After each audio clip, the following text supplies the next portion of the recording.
Well, the skies have cleared in downtown Milwaukee, Wisconsin. It is a beautiful night. The roof is open, and we're set for baseball. Game 2 of this 3-game series between the Redlegs and the Milwaukee Brewers. Hi again, everybody. Alongside Chris Welsh and Jim Day, I'm Tom Brenneman. Great to have you with us on this Tuesday night from Miller Park in Milwaukee. You've talked a lot about this season how good Eugenio Suarez has been. Where he's been exceptionally good is when guys try to spin it up there. Well, a lot of times, hitters will really live on and thrive on hanging breaking balls. But with Eugenio Suarez, he takes it to a whole new level right here because he's a guy that can go down and get not only the hanging pitch that's around his thighs, but go down and get the one that's down around the bottom of the zone. So, the typical way that right-handed pitchers pitch Suarez and every other right-handed hitter is you come up with a fastball, you go down and away with a breaking ball. Well, Suarez is there to thwart the breaking ball. After all, he's slugging .637 on non-fastballs this year. So I think as the league begins to adjust, you're going to see him get more and more heaters upstairs. By the way, Suarez tonight, for the first time since 2016, is starting at shortstop. We'll talk more about that later. On the mound tonight for the Reds, and pretty much it's been all year long. Not quite sure what you're going to get with Sal Romano. Well, he was on the uptick really until his last time out, and the Cleveland Indians have ambushed a lot of pitchers so far this year. So, best really for Sal Romano to put that game in his rearview mirror, think more about what he did to be successful against the Mets in New York. He threw the ball extremely well that day, only gave up 1 earned run. He's a guy that's got to attack the strike zone. As with all teams that have a lot of left-handed hitters, that changeup has got to be very effective pitch tonight, and we'll see how he does with that. Well, he's facing a Milwaukee lineup that we mentioned at times struggles scoring runs. But two things they do consistently is they hit home runs, and they can run. Well, they can run. They're not really all that athletic a team, but I think that they take a little bit of a page out of Craig Counsell's book where he likes to play everything. He knows he's got the home run hitters, but he also knows that, not every team is defensively ready for teams that like to run. So you see when you combine those two together, you're going to be able to score some runs, and they would have scored enough last night to beat the Reds. And what about tonight's starter, 33-year-old Junior Guerra? Guerra's a guy that has played all over the world just to keep his dream alive. He was originally signed as an everyday player, a catcher, as a matter of fact. And here he is right in the middle of the rotation for the pennant-contending Milwaukee Brewers. He likes his fastball. Fastball, slider, occasional changeup, but mostly heaters, and most of those at the top of the zone. All right, when we come back, Jim Day's been talking about Phillip Ervin for a couple of years now, going all the way back to spring training in Arizona. He'll have more on his guy when we return.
lineup only at your Tri-State Chevy dealer.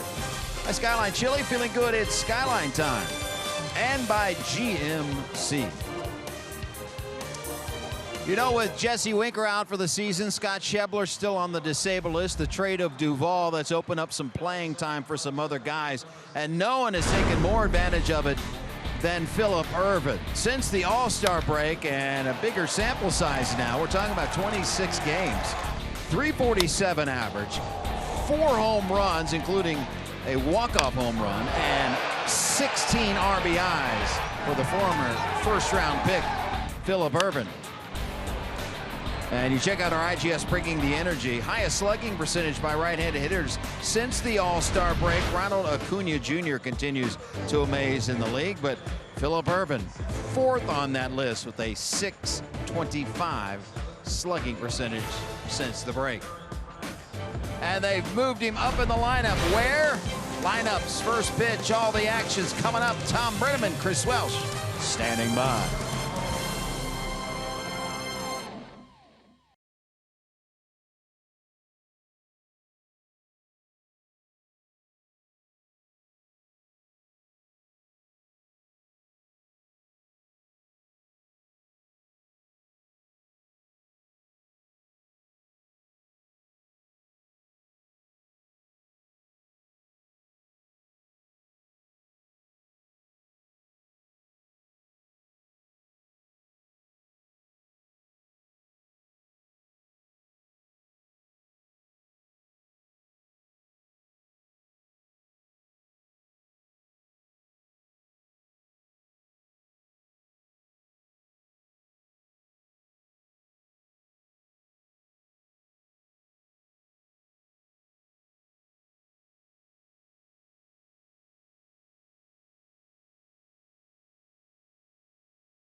Cities in and around Milwaukee that had as much as 11 to 15 inches of rain last night.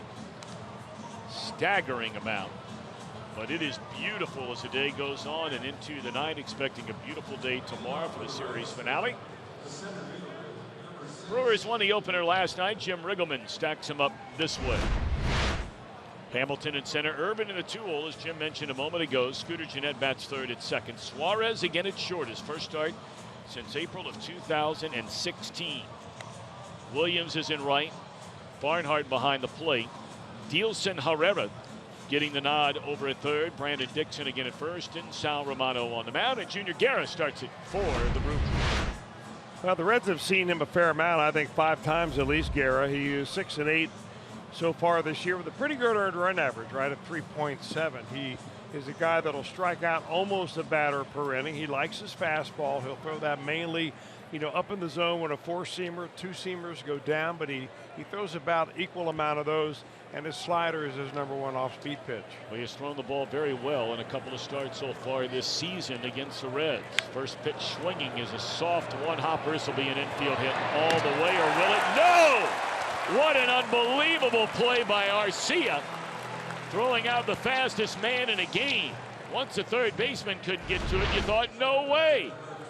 No, you're right. It goes right over the barehanded attempt by Mike Moustakas right there. But RC is a guy that is a defense-first shortstop, one of the best in the business right there. And when Guerra's on the mound, you're going to see Craig Counsell put him in the lineup more often than not because he knows he needs the defense, and he got it right there to start the game off. That is just an extraordinary play by Arcia, considering who was running. Wow, what a start. So here is Irvin. Jim Day was talking a lot about him a moment ago and some of the numbers he's been putting up. Irvin clubbed a home run here last night. Just over 100+ at bats for this former #1 pick out of Sanford.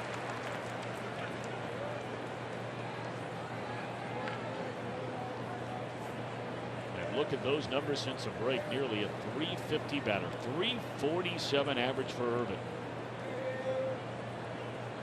And the 0-2. Talked about Guerra in his career against the Reds. He has an ERA of over 5, but this year an ERA fractionally over 3. 11 2/3 innings has allowed a total of 4 earned runs. And all of those came in one start. His other start, he went 5 2/3 innings, allowed 1 hit, no runs at all. Roller by the mound. Arcia challenged again and up for the task. I'm not sure a shortstop can start a better game than he has tonight.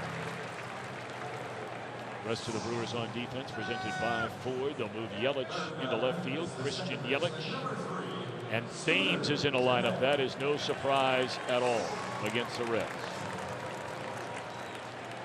Aguiar, Shaw, Arcia, and Moustakas along the infield, and Kratz gets a nod behind the plate. Kind of funny, isn't it, that they have a couple of players in this Brewers defense that are playing out of position. Travis Shaw, not a second baseman. Thames is not a right fielder, really. But who do you hit it to? The best defender on the field, the first 2 batters. Former Brewers Scooter Gennett checks in at .312, 18 home runs, 72 knocked in, but 0 for 4 here last night. Of course, the Reds didn't have much of anything to shout about last night. They hit 2 solo home runs in the second inning. There was it offensively until the 9th. The only 2 base runners they had in the game until the 9th inning. They had a single and a walk.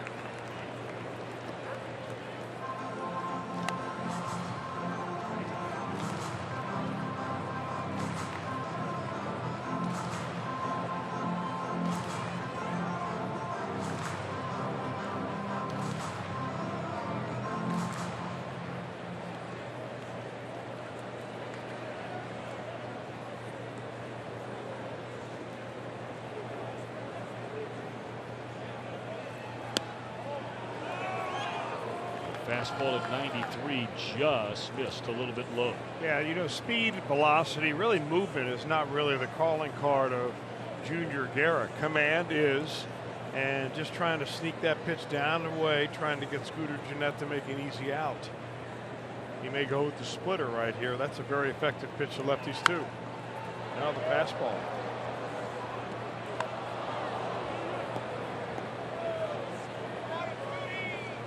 Some of you may have missed the news. A couple of very interesting trades were made late this afternoon, and both of them involve teams in the National League's Central Division.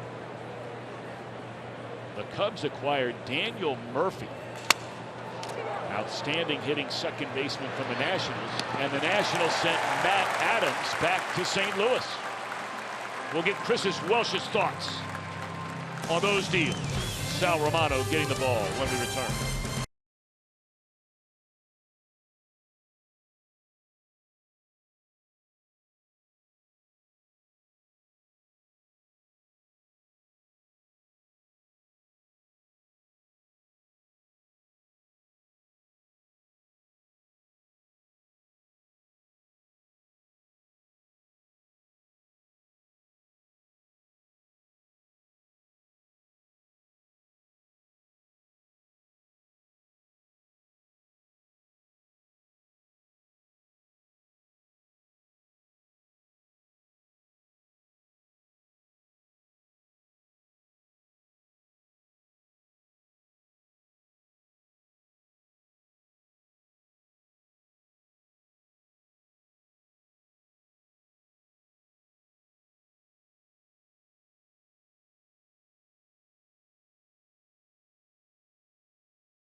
Celebrating his 48th birthday today. He is the manager of these Milwaukee Brewers. Born in South Bend, Indiana. Ironically, wound up going to college at Notre Dame and then grew up here in Milwaukee. Yelich in left, Kane in center, Moustakas at third, Aguilar at first, Shaw at second, Thames in right, Kratz, Arcia, Guerra against 7-10 right-hander Sal Romano. ERA at 5.31.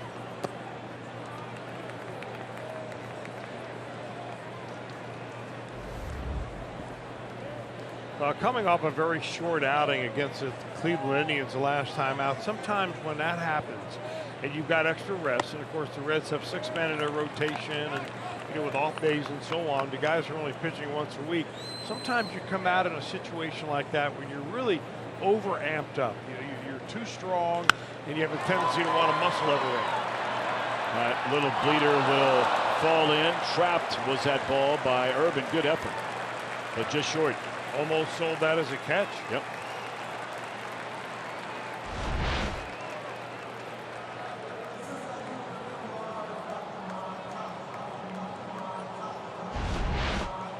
Romano has made 5 starts against the Brewers, including 2 this year, and he has lost every single one of them. In fairness, he's not pitched all that badly against them this year. A pair of 5-inning starts, and in each start allowed 2 earned runs. But those are the numbers going back to 3 outings against his team a year ago.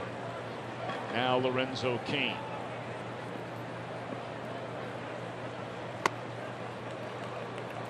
You got to keep an eye on Yelich. He has 14 stolen bases. He's only been thrown out twice.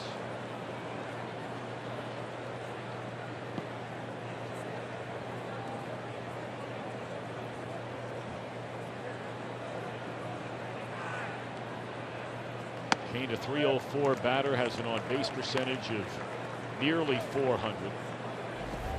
We mentioned Romano couldn't get out of the 2nd inning his last start. That was against the high-flying Indians. He allowed 6 earned runs. Had thrown the ball well prior to that, as Critch touched on briefly. Cain almost hit. He got hit by a pitch last night. The one he got hit with last night was a no-doubter. He thought he got hit with this one, but it said it goes to a 3-0 count.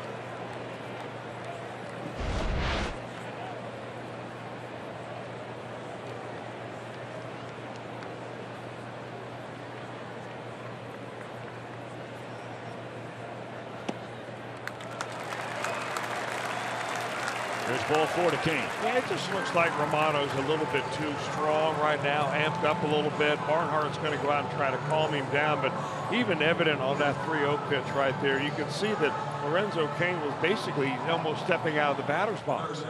Knowing he wasn't, he had no interest at all in hitting that 3-0 pitch, and yet he still couldn't throw the ball in there. So it's time to take a step back, Sal, and kind of take a couple of deep breaths, throw the ball down in the zone, and let the hitters get themselves out, because they're a tough team to overpower.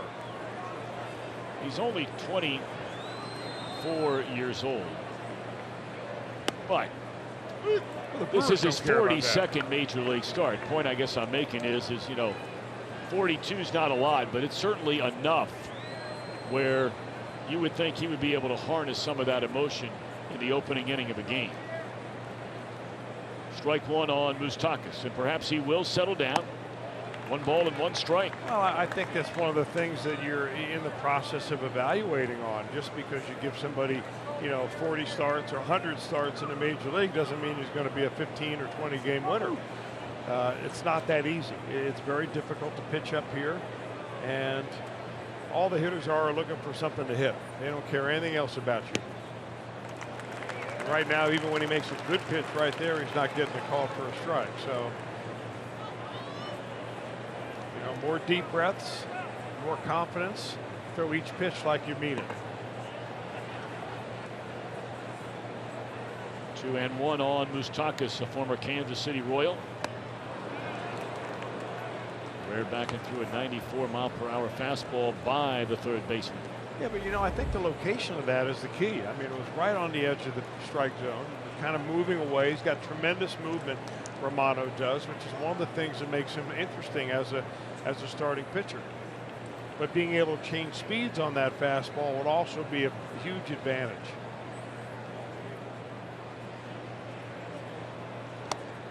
Went back to the same spot and got him swinging. Same result. So a much needed out by the big right-hander.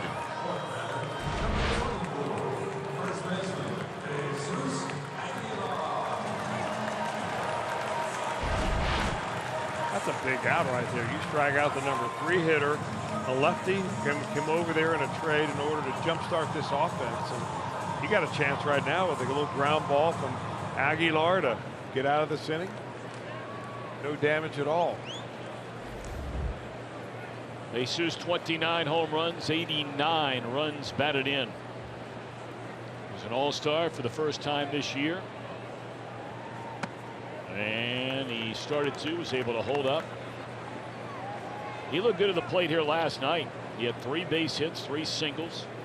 Had a single in the left, did a nice piece of hitting, getting a single into right in front of the home run from Shaw in the 6th inning, which gave the Brewers a lead for good. Then had an infield hit in the 7th.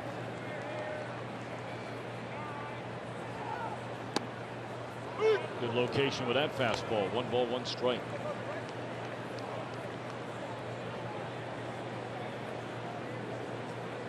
That was a 12-3 hit game this year for the Milwaukee first baseman. Yelich has the most on his team. 1 more.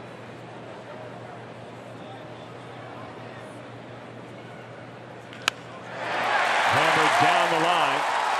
And over to cut it off is Irvin. 1 run will score. An RBI double puts Milwaukee in front 1-0.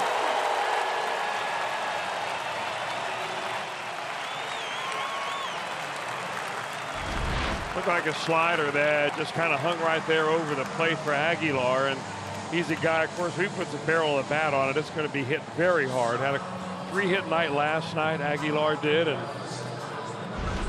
he drives in the first run there with a double down the left field line.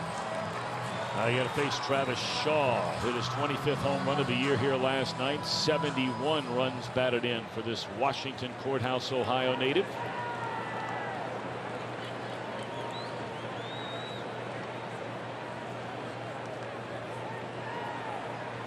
That was a big blow in the game last night. Reds had a 2-1 lead. Homer Bailey had an 0-2 count on Shaw.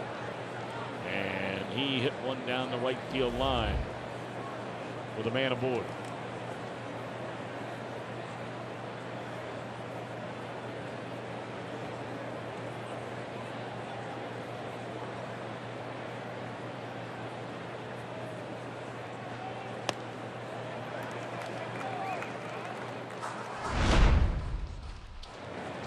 Well, it was an on and 0-2 pitch right there, and Bailey wanted to come up and in on that pitch, probably to set up the next pitch, which would have been most likely a splitter down and away, but he never got that far as Shaw was able to park it.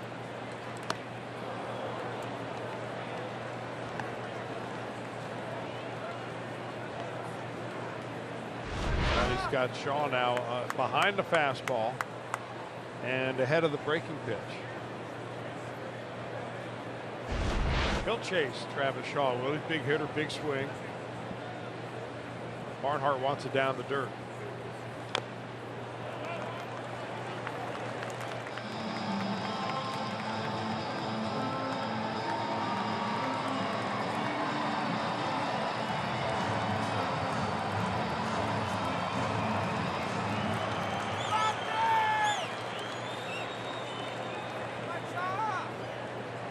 Ball and 2 strikes on Travis Shaw. Runners at second and third. Only 1 out. Looked at a fastball right down the middle. Strike 3.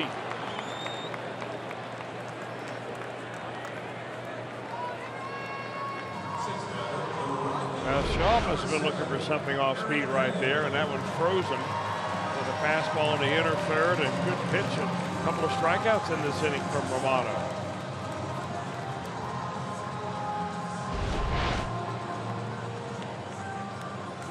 Here's a guy that has always killed the Reds. And they're not even going to take a chance with Thames. They're going to walk him and face the catcher, Kratz. Bases loaded. Second walk of the inning, giving the pass to Thames. Kratz a .244 batter, 4 home runs, 13 knocked in.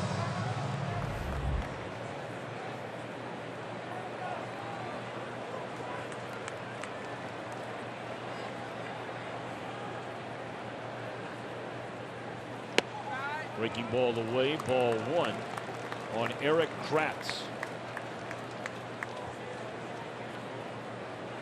Making his 34th start behind the plate, playing in his 42nd game overall.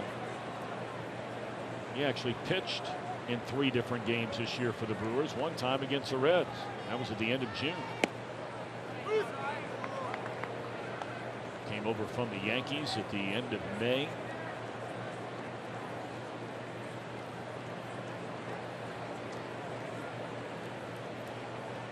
Guy's a big, strong dude. 6'4", 250 pounds. Base hit left field. They're going to hold the runner at third. 1 run will score. And it's 2-0 Milwaukee. Eric Kratz is living proof that you can hang around the big leagues a long time if you're a good receiver, a good teammate, and occasionally put the barrel on the ball. And he's able to rip that one. Look where the location is, though. I mean, just about anybody in that Brewer dugout is going to hit that pitch hard. And that's just a spot where you've got to stay away from. Same thing happened to Homer Bailey last night on a home run to Travis Shaw. There's nothing wrong with Bailey's stuff. And there's nothing wrong with Romano's stuff. It's where you're serving it up is the problem.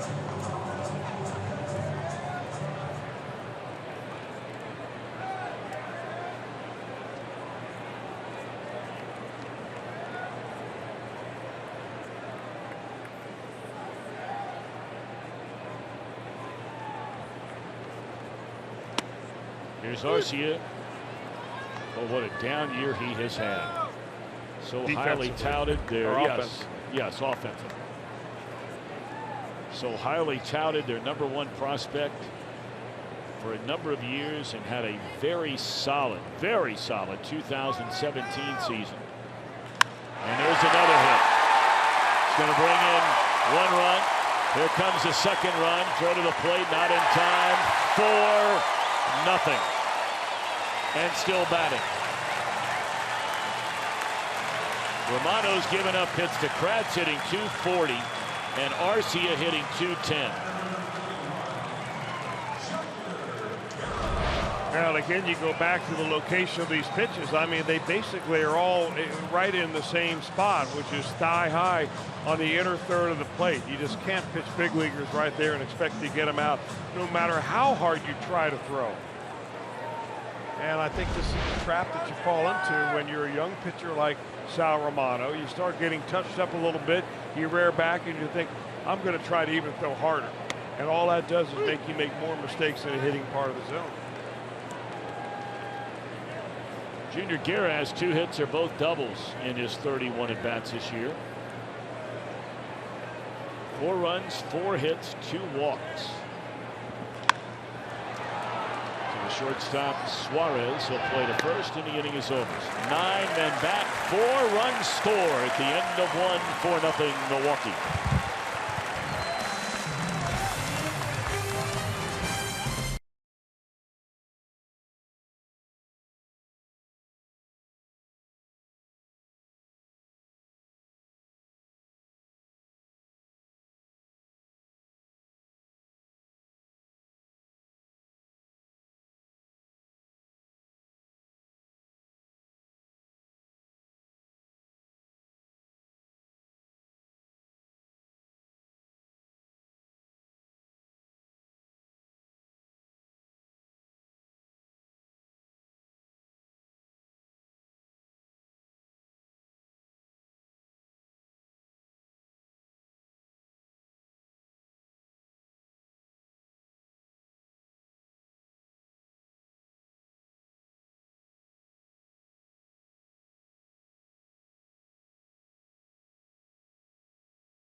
When we were here early in the year, they did not start off playing well at home. You may remember they lost 6 of their first 8 games here. But ever since then, they've gone 35-18.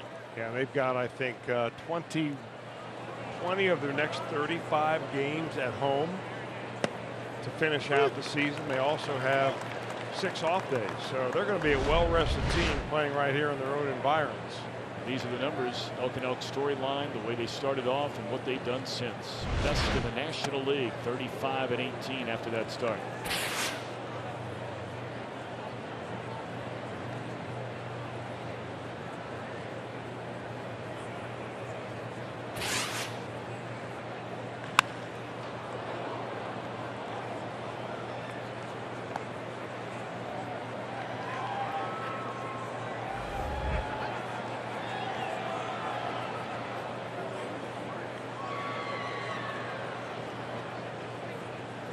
Eugenio Suarez, for the first time since April the 14th, 2016, is starting at shortstop. That was the position he came up with, you may remember, originally with the Detroit Tigers, and he is out of there on strikes.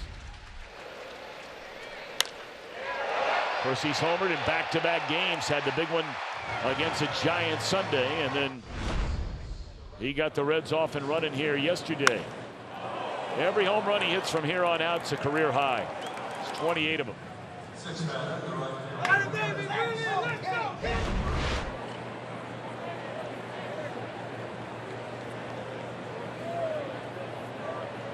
You can kind of get the mood in that Reds dugout just from that little shot right there of Suarez and Phillip Ervin, Billy Hamilton sitting there. I mean, you play, one inning and all of a sudden you're down 4-0.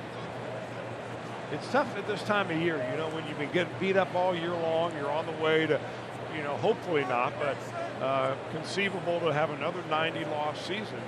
And it's a tough time for the ball club. You've got an interim manager. You've got coaches that are not sure whether they're going to be back next year. Some guys are happy to be up here. Some guys are saying, well, I'm not going to get too close to these coaches because they may not be here next year. So you start playing for yourself. It's a whole different dynamic, and it's a very difficult thing for players to work through. And it's very tough to win games that way.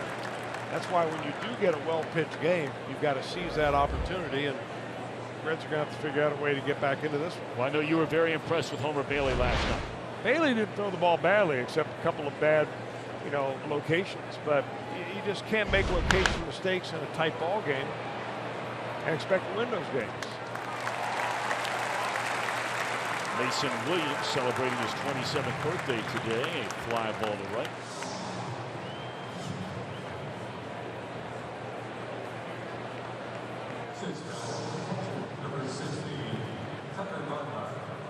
So now Tucker Barnhart.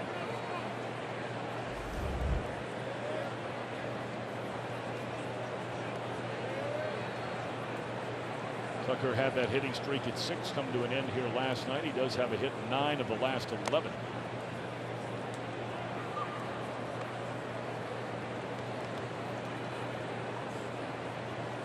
This guy's hit virtually everywhere up and down this Reds batting order. Remember, he was batting in that 2-hole for about a month. He's hit 5th, he's hit 6th, he's hit 7th, he's hit 8th. Here's a roller to the right side, and Shaw from short right. Back-to-back perfect innings for Guerra. Brewers lead it early on, 4-0.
Dixon, Barnhart, and for Suarez, it's filling in for his good buddy Jose Peraza. Jim Riggleman has been looking to get Peraza a day off. He's been one of the Iron Men, and tonight is the night. Suarez came up as a shortstop and came to the Reds as a shortstop, so nothing outside of the norm for him, but don't look for it to be permanent. In fact, Jim Riggleman looking for a day off for Suarez as well. That might come tomorrow.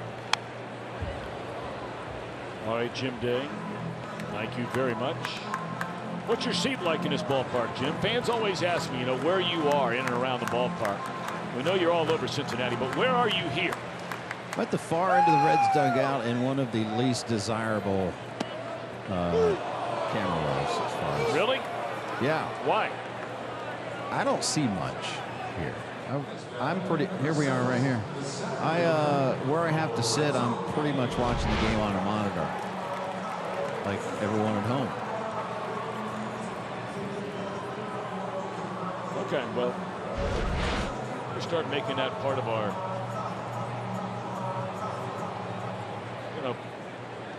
early on in games, just to show folks at home exactly where is Jim Day, because you're Mr. Cincinnati USA.com, bouncing all over Cincinnati, and you hit behind that camera woman last night on that foul ball. Any response to that?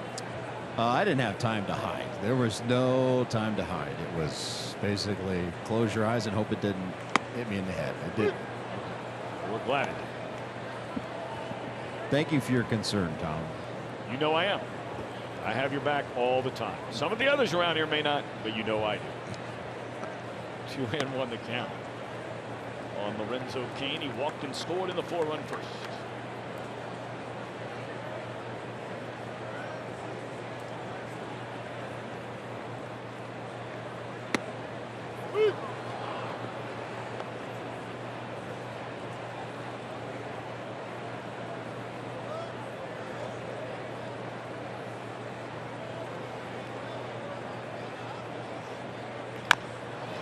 Tapper down to third. Herrera. His throw pulls Dixon off the bag, and Dixon's lucky he didn't get hurt. That's where you see an arm or shoulder injury occur, when the first baseman has to reach towards the oncoming runner, and then the runner makes contact with that arm.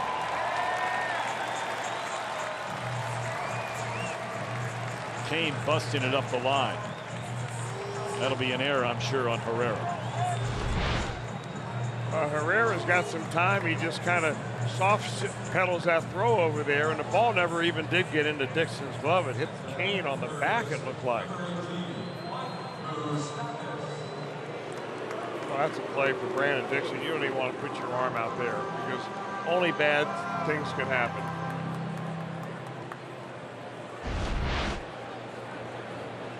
Well, you really got to keep an eye on Cain. 24 stolen bases. He's been thrown out 7 times. And they scored that a base hit. Wow.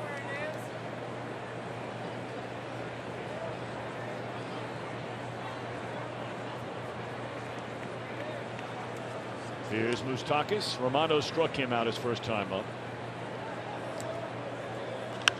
High pop up, and a short love is a long run for Irvin. But he's a good athlete, and he'll get there in time for the second out of the inning.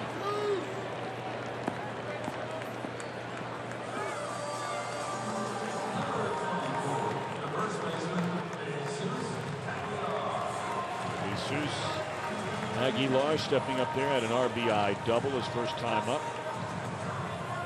Knocking in the first of 4.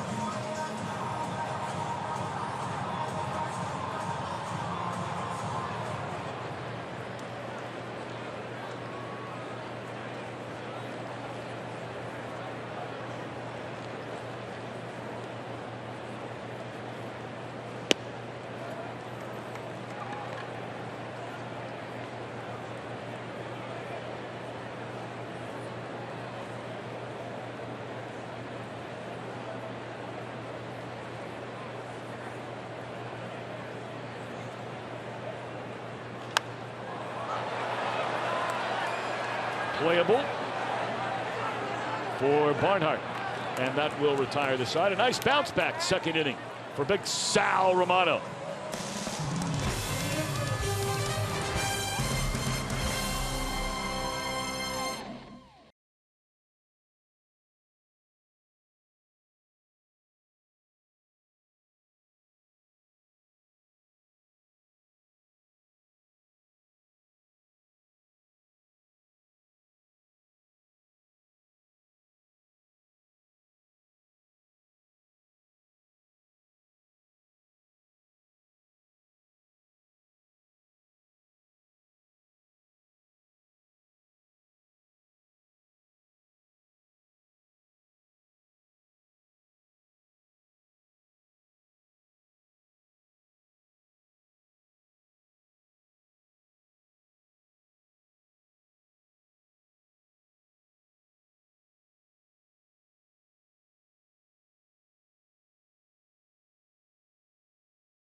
Learn more at RBIGame.com.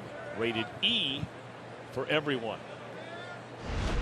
Yulson Herrera to lead things off. Reds looking for their first base running against Junior Guerra, trailing 4-0 here in the top of the third inning.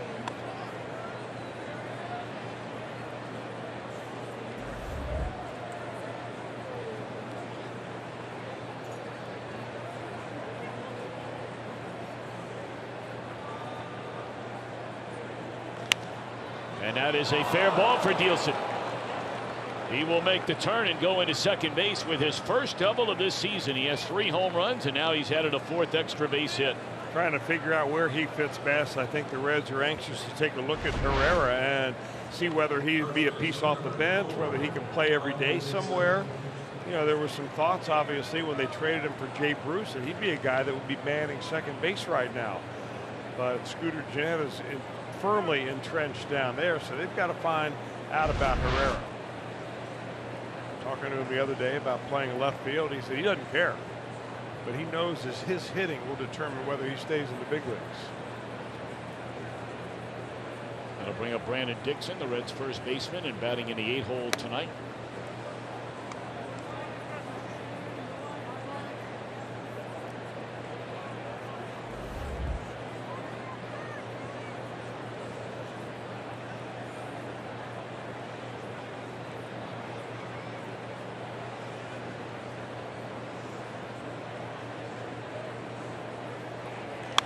Swung on and fouled out of play. Dixon getting yet another start at first. Of course, Joey Votto's still on the disabled list. Dixon was 0 for 3 here last night. His first time up, he knocked the cover off the ball. A line drive that nearly knocked Ryan Braun over, who caught it in left field. Herrera leads out there at second. Reds trying to climb back into swing. And Herrera forever looking into the mitt, and finally Dixon says timeout. You know, Chris, I was starting to mention and did mention, but wanted to get your thoughts on the acquisitions that were made earlier today by 2 of the top teams in the National League Central. There's a ground ball to short. Arcia will play it to first. On to third goes Herrera, 1 out. Daniel Murphy goes to the Cubs from Washington. And Matt Adams comes back to St. Louis, where he began his career from a National. The Murphy deal, I think, was interesting because the Cubs were the team that claimed Murphy when he was put on revocable waivers, which means, you know, every other team in the National League decided to pass him up. Either they didn't need a second baseman, or they feel that his injuries to his knee earlier this year, and he's owed $4 million between now and the end of the year, $17.5 million overall this year for Murphy. So he'll play second base. He'll also be off the bench. And with regards to Matt Adams, you know, I think it's one of those situations where you didn't know what you were missing until he was gone. And ever since he was jettisoned away from the St. Louis Cardinals, he turned himself into a pretty good hitter. Always has been a Reds killer, that's for sure. That's for sure. All right, runner at third for Romano, who laces one to center, a base hit. First hit swinging, and that's his second RBI of the year on just the second hit of the year for Sal Romano, and the Reds on the board 4-1. Hey, every little bit helps right here, even when you help yourself. He goes right down there, puts a nice little swing on it, just put the ball in play, Sal, and he dumps it in front of the center fielder.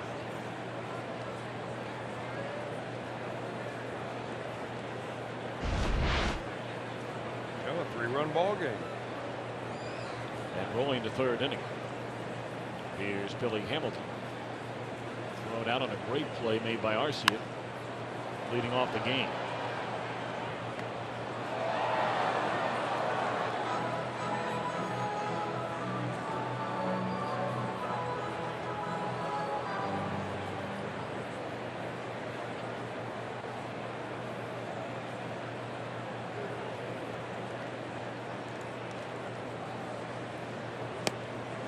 The Brewers begin play in second place in the National League Central. The Cubs were off last night.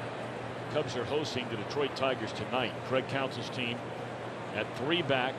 The Cardinals continue to win. They stomped the Dodgers last night out in Los Angeles. They'll play again later tonight, 3.5 back.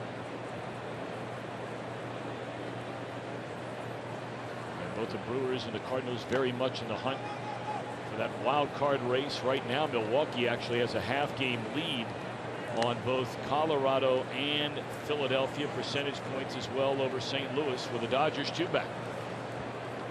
That's going to be fun to watch. Milwaukee, Colorado, Philly, St. Louis, and the Dodgers all within 2 games, and they only take 2 spots.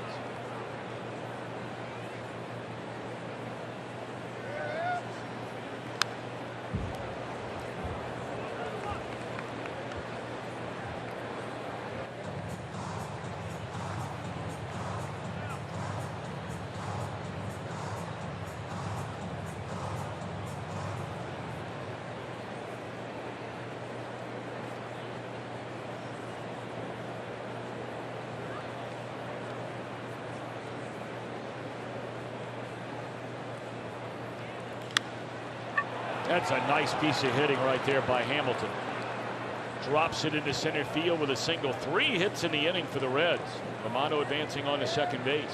Now the hit by Herrera hit fairly sharply right down the third baseline. Every other one is one of these jobs right here. A good pitch by Guerra, but results in a base hit. Little slap job by Billy. Take a couple hundred of those. Somebody better remind him he's got Sal Romano ahead of him on the base paths. And I'm sure Freddie Benavidez did just that. You don't want to outrun your pulling guard. No, you don't. Got to follow the big fella. And he's nearly big enough to be an offensive guard, he being Romano. And this guy right here is about the perfect body for a free safety, Irvin.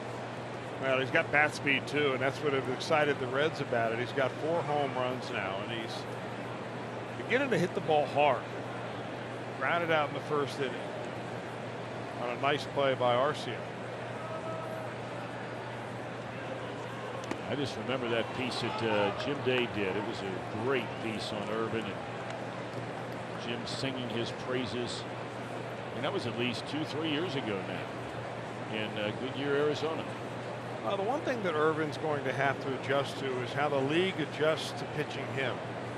If you look at the home run balls that he's hit, they've all been on the inner third of the plate. Most of them have been up. You start getting that ball in the outside corner, that's going to start requiring some adjustment on the part of Irvin. But until that time, you hit the hangers. Broken bat, base hit. And Romano, they will hold it third, and it's bobbled, and now Romano will take off at the plate. Here comes a throw home, and Romano slides awkwardly, but he's safe. And on to third goes Hamilton. That'll be a single and then an error on Thames out there in right. And all of a sudden, it's a 4-2 ball game.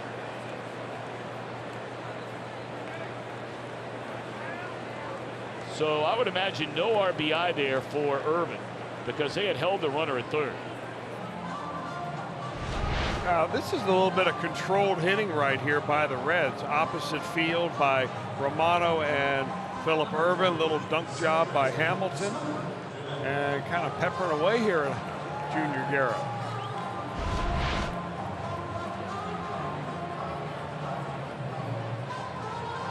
What looked like it was going to be a runaway game is all of a sudden very interesting, even made more so now with Jeanette and Suarez back-to-back coming up here. Indeed. Jeanette grounded out to the second baseman his first time up. Irvin can run. Big lead over there at first, 3 of 4. And stolen base attempts is Irvin. Scooter lifts a fly ball to left field, plenty deep enough to bring in Hamilton. And that makes it a 4-3 game, a 3-spot. And still not finished yet in the third inning. Jeanette, his 73rd run batted in. About the bottom of the order getting it done here. Yes.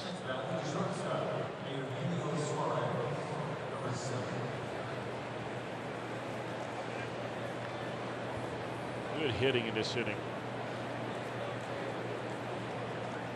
Especially the base hits by Romano. You mentioned putting it in play. Hamilton, if it's down, staying on it. Drops a base hit in there. And Irvin muscling one into right. Here's Suarez. Swing and a miss.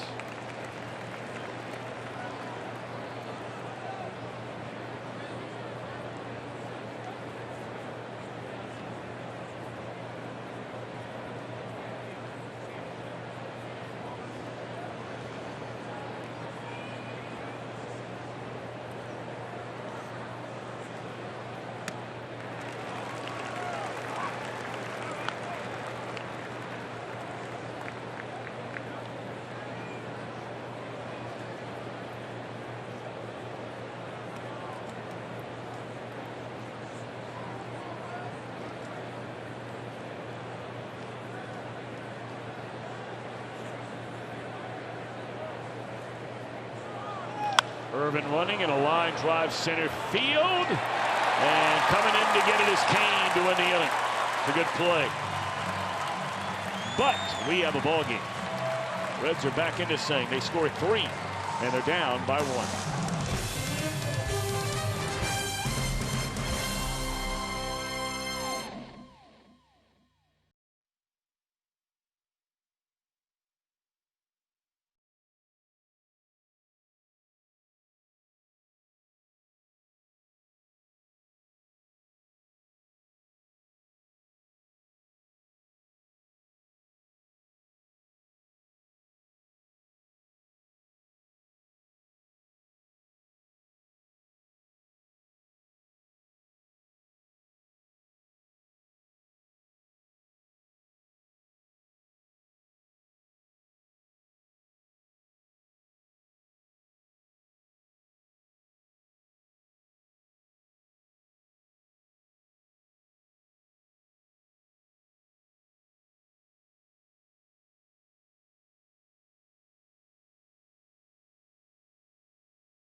spent the entire morning throwing. He's a left-handed pitcher, had his left arm operated on, and spent the entire morning throwing to kids right-handed. He signed autographs, he took pictures. He's a good kid, a Cincinnati kid, and kudos to him for doing that. He has been getting grief, though. You see that brace on his left arm with the Beacon Orthopedics logo on it, and it is the color of red. And his teammates have been letting him know over and over and over about that. Well, his wife, Erin, grew up over on the east side of Cincinnati. Wonderful family. Obviously, he's a terrific young man. We wish him nothing but the best. And Travis Shaw has homered for a second straight night. So no sooner do the Reds get a 3 spot to pull within 1 on a 1-0 pitch. Bernie Brewer heads down the slide, celebrating the long ball, number 26 now for Shaw. Looked like some kind of an off-speed pitch early in the count right here. Take another look at it. I think it was just a changeup. That Shaw's got good plate coverage.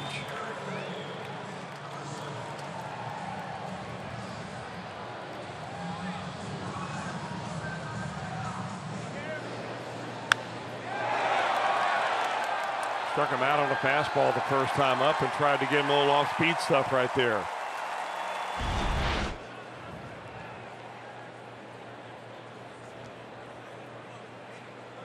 Hey, one follow-up with Brent Suter, Tom, is that he and his wife are expecting their first baby in October. That's great. Wish him thoughts and prayers for a happy, healthy delivery. So with rehabbing that left elbow of his, of course, he'll be going back and forth to Beacon to see Dr. Kremchek for checkups on that one, but he'll have plenty of time to walk the halls with the baby. Dr. Kremchek is the man. Guys make a decision. You know, they want to see Kremchek have him do the Tommy John or Dr. James Andrews. It's been really one or the other. Dr. Kremchek's our guy. Strike 3 called to Thames, first out of the inning.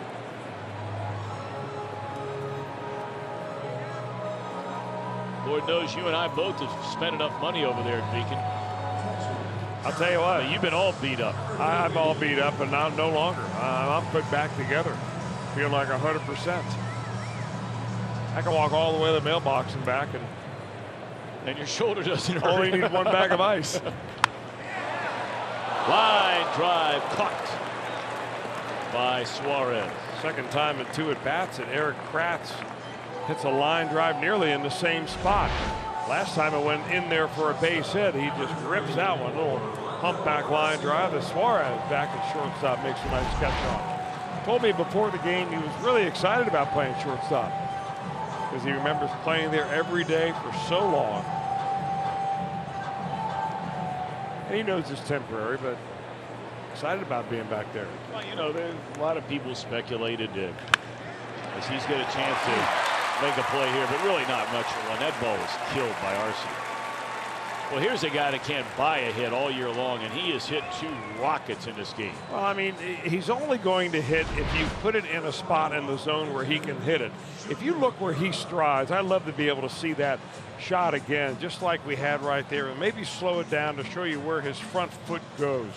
He steps directly towards the shortstop. By doing that, he's going to step out here, and by doing that, he eliminates the ability to hit that part of the strike zone.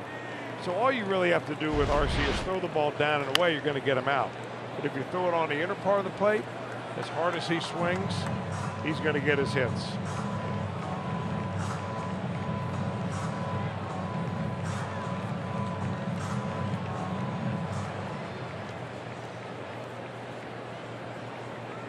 Here's Guerra. He grounded out to the shortstop, ending that 4-run first inning. And Romano ahead of him at 0-2. 5 runs, 7 hits for Milwaukee. 3 runs and 4 hits for the Redlegs.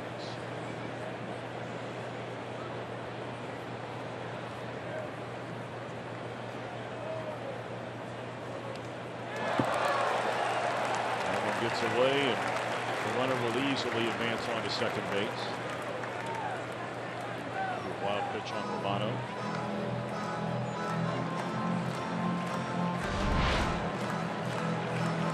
Well, that is a wild one. I mean, anytime you bounce it in front of the plate, you know, you're just taking your chances whether the catcher can get his body in front of it or not. One more out to get for Romano. And a soft ground ball to the glove side for Suarez, inning over. But a home run by Travis Shaw makes it a 2-run Milwaukee lead at the end of 3.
Of the time off.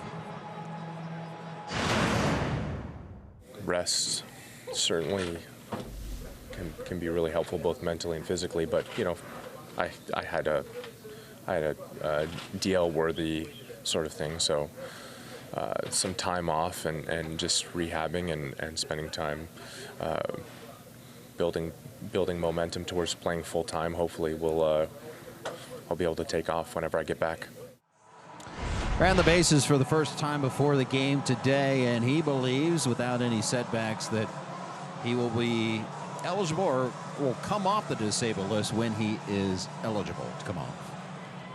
Well, we know, Jim, you'll be all over that story, and certainly checking in with Joey as you do just about every day. And so thanks for that update on Joey Votto.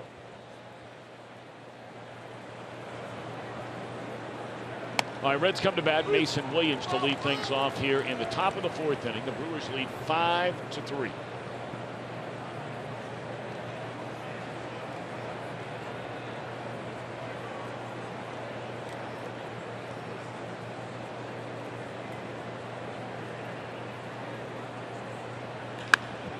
That ball drilled into right center field off the bat of Williams. It will go all the way to the wall. And Mason in with his 3rd double since coming to the Cincinnati Reds big league roster.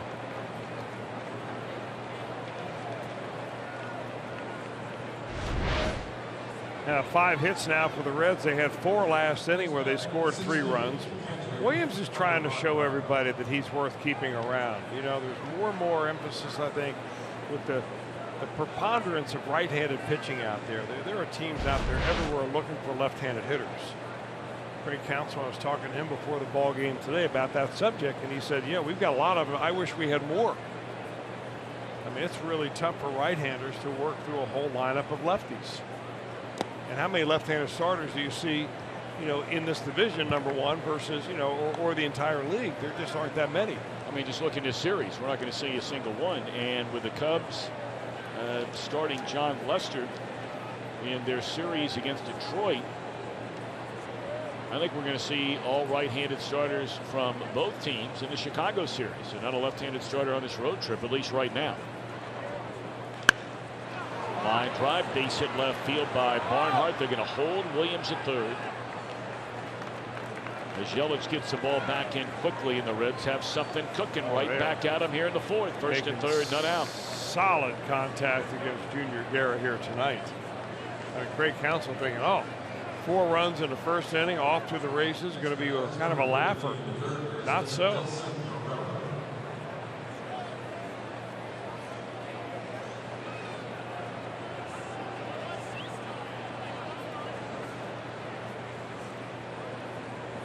Now Herrera. He led off the 3-run third inning with a double up the third base line and scored the first run in the inning. And now a chance to get the Reds closer, down by 2 and nobody out.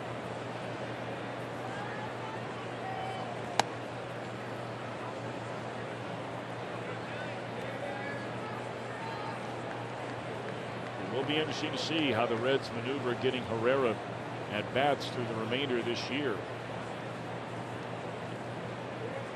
There was talk about Scooter Gennett and Votto's absence, getting a little playing time at first base. We haven't seen that yet, which would open up the chance for Herrera to play a little second base. Reds are trying to win games, and guys like Gennett and Suarez, the positions that Herrera would be likely to fill into play, those guys play every day and want to play every day. And of course, it's a total experiment putting Herrera in the outfield. But you know, you look at all the guys, Chris, that they have available to play the outfield right now, whether it's Mason Williams or Preston Tucker, taking Hamilton out of the mix. Schebler's coming back soon. I mean, it seems like it would make sense that Herrera would get a little more look than maybe some of those other guys you just brought in. Well, again, you're playing him out of position, though, if you're putting him in the outfield. I mean, you want to put somebody out there who can, you know, be successful where you put him. And if he's out there worried about his defense, catching fly balls, getting jumps on line drives and so on, sometimes it distracts his offense. Came in as a pinch hitter last night, a quick AB. 3-pitch strikeout. Well, he's in a big situation here. Runners on the corners and nobody out. 2 balls and 2 strikes.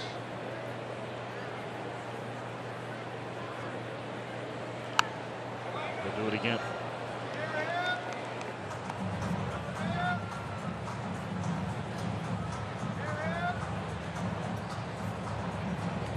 It's a little bit of a choke up here with a couple of strikes on Herrera, just trying to put the ball in play. He sees the importance of that right now. Even a double play brings the ball a run in.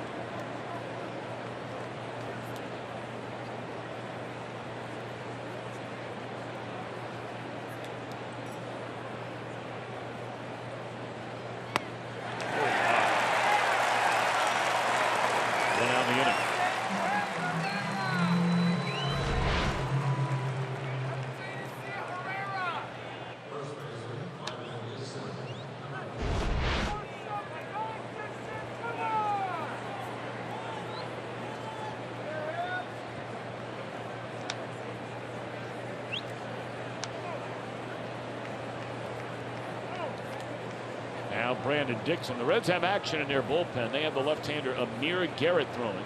So this is one of those times right now, if you're Sal Romano in the on-deck circle, you've got mixed emotions right here. You're almost, you know, hoping for a ground ball double play to keep you in the ball game, or a 3-run big fly. A 3-run big fly to get you off the hook. Yeah. Anything else besides those 2 outcomes, and it's over for Romano.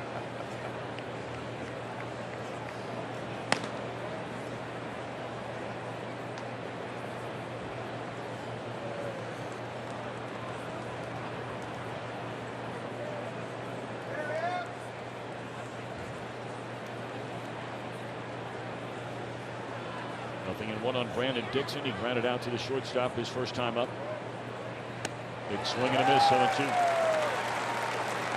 All right, now it's Dixon's turn to kind of quiet things down, shorten everything, including your grip on the bat, your approach, maybe widen your stance a little bit.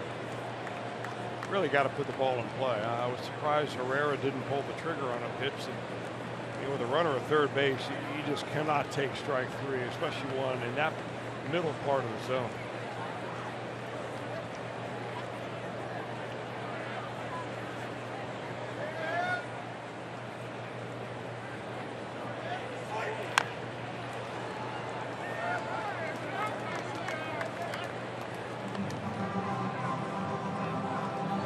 Say one thing about Garrett, man, he's kind of fearless the way he pitches. I mean, he's only throwing 92, 93. It doesn't look like he's got, you know, a lot of extra pop on the ball. It doesn't have a lot of crazy movement.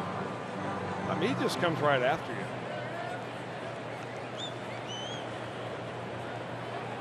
Not trying to trick you, although it looks like they're calling for the, he shakes off the slider to come to a fastball. They're going to come to the plate. A bad throw and the runner safe. Terrible throw by Moustakas. And Williams slides in safely after the short hop throw to make it a 5-4 game. Williams going on contact right here. I think maybe the Reds are thinking, hey, run, because they may be trying to get a double play right here. And Crash just can't come up with it.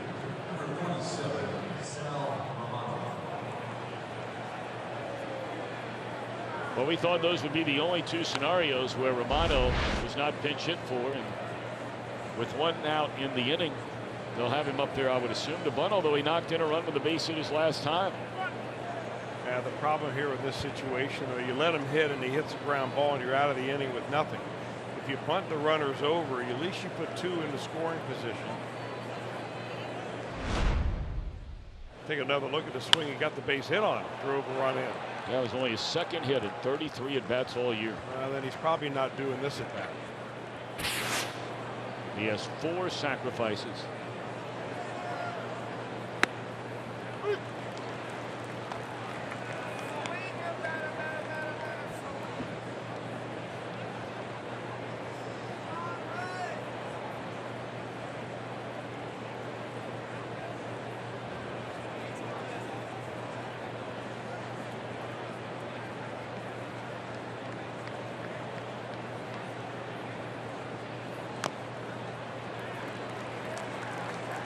I'm not so sure why Romano waits so long to get down into the crouch that you have when you pivot around and get the bat in the angle out in front of home plate. There's no rule that says you just can't get ahead and get set up right from the very beginning.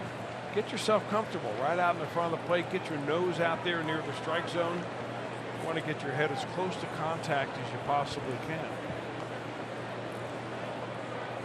0-2 on Romano. You know, you talk to baseball people all over the game, those that watch the game every day. As that on the appeal, they said he didn't offer the pitch. They will tell you the state of bunting is the worst it's ever been that people have been around the game. And I don't know what else pitchers have to do. Huh. A little sleight of hand by Sal the Magician. Adrian Johnson waiting for him to pull a rabbit out of his hat.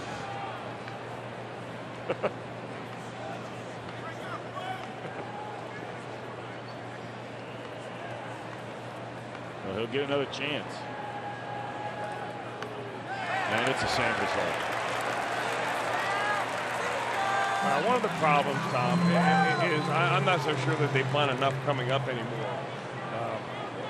And number two, that attempt right there just showed me he was kind of afraid of the baseball. When you watch pitchers practice bunting, whether it's in spring training or whether it's in and this is every organization, they're bunting either off a pitching machine, which is throwing the ball right down the middle every time, or off a coach who's throwing the ball about 60 miles an hour. There's no fear. You get a guy throwing 94 miles an hour out there, all of a sudden in the back of your mind, like, I'm not getting my head too close. Yeah, I'm afraid of that baseball. And that's what it looked like. All right, now Billy Hamilton. He had a base hit into center field, scored his last time up, down strike one. Reds fell behind 4-0. They made it 4-3. Brewers got a home run to make it 5-3. And now the Reds answer to make it a 1-run game. And Hamilton with a chance to change that right here and right now.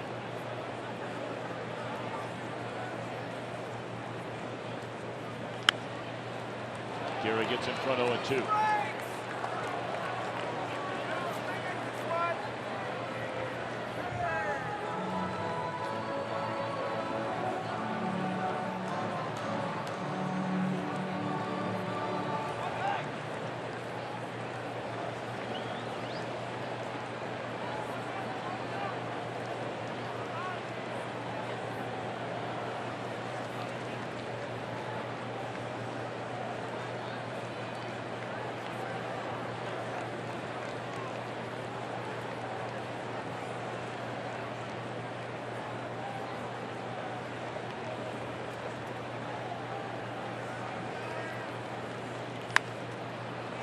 the pitcher's glove, and Billy's going to get a base hit out of this.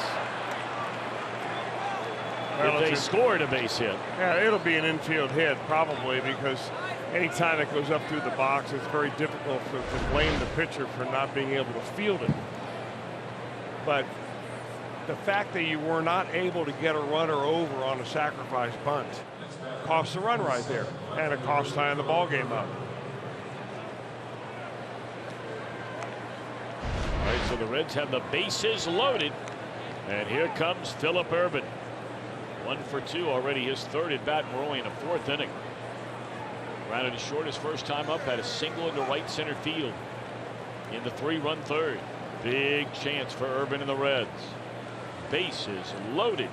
2 are out. And Guerra continues to work out of the stretch.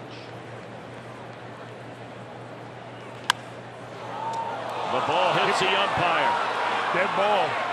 Dead ball, so 1 run will score, and they'll send the other runners back to their respective bases. It'll be a base hit for Ervin, and that ties the game. That was actually a benefit to the Reds right there, because it looked like that ball was going right to the second baseman. Look where Shaw is playing, right behind where that baseball is, and then it hits Hunter Wendelstadt, the second base umpire. And as soon as it hits the umpire, when he's pulled in the infield like that, before it goes past the fielder, it is a dead ball. Let me ask you a question, though, Chris. Why would umpires, and people ask me this a lot, with the bases loaded like that, where you have runners moving everywhere, right? Why would an umpire be stationed in the infield grass? Yeah, they've been stationed in there for a long, long time. Even with a 2-man crew, you're going to see a guy in there in case there's a play at second base. They get a better view there. But couldn't they stand right behind the second base bag?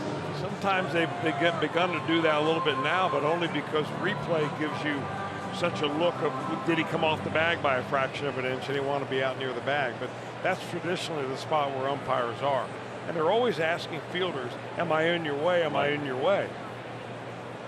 It's embarrassing for the umpire, but it sure benefited the Reds. It just seems to me where, you know, they've been doing it that way a long time. That's fine, but it just seems to me where it would make no sense at all for that very reason what we just saw. Well, and if the ball goes into the outfield, you know, and it hits the umpire, it's already a hit anyway. Well, no, actually, if it hits an umpire in the outfield I'm just after saying, it passes the fielders, it's a live ball. The umpire at that point is treated like a blade of grass. Yeah, I'm not talking about the rule part of it. I'm saying for the batted ball, if he's standing in the outfield, as there's a pitch in the dirt, they throw down and, oh boy, the ball was dropped by Moustakas, who's already made a bad throw in this inning that cost his team a run, although he wasn't charged with an error. He should have been. Yeah, really, the Brewers ought to have 4 errors already here on the night. I mean, Brandon Dixon is out from here to there if they just do a basic throw and catch. He actually pinned that ball, Kratz did, between his arm and his rib cage.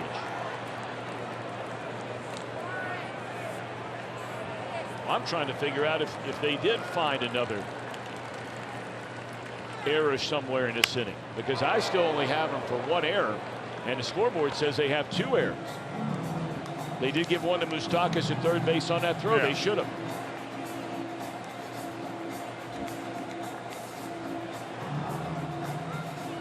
And then Thames had the other one. We had that one an inning ago.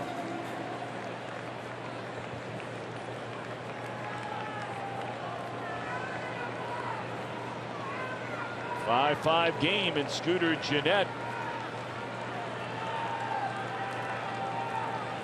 with a count of 1 ball and 2 strikes. And here's another little roller. And this is a base hit to drive in a run. Holy Moses, things are going the right way for the Redlegs here in the 4th inning. That is their 3rd straight infield hit. 3 in a row. Or it just goes to show you, you hang in there and you get a little luck on your side and things will bounce your way.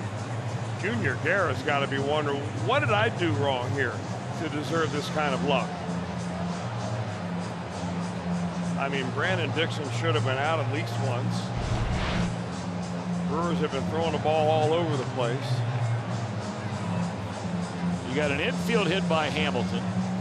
You had technically an infield hit that looked like it was going to be an out if it doesn't hit the umpire by Urban. And now you get an infield roller. So driving a run by Scooter, and the Reds lead for the first time tonight. Corbin Burns is loosening in the Milwaukee bullpen. And here is Suarez. Reds have 9 grand slams, tied for the most in baseball.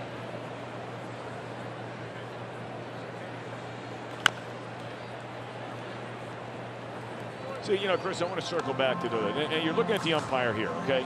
Now, I don't care how long they've been doing it. The point I'm making is that right now, he is standing basically in front of Travis Shaw. The runners are not going to be running here. You're not going to have a play at second base. So why wouldn't he be standing in the outfield? Well, you don't grass? know you don't have a play at second You're base. right. You could have a pickoff play at second base, and if he's standing in center field, he's not going to get a good look from the outfield side than he will from the infield side. I mean, there are a lot of reasons why they put that umpire inside. But as I mentioned earlier, there are some times nowadays where some umpires are beginning to start, you know, putting themselves out in this area so that they see that tag play at second base from a different angle in case the runner comes off the bag just a little bit. But the traditional way of doing it and the way all the umpire supervisors want them is where Hunter Wendelstedt is right now. All right. You know, the thing about umpires, they have to be ready for the unexpected, because anybody can call the easy stuff. We've seen some unexpected here in this inning. Oh boy, we have been a wild inning.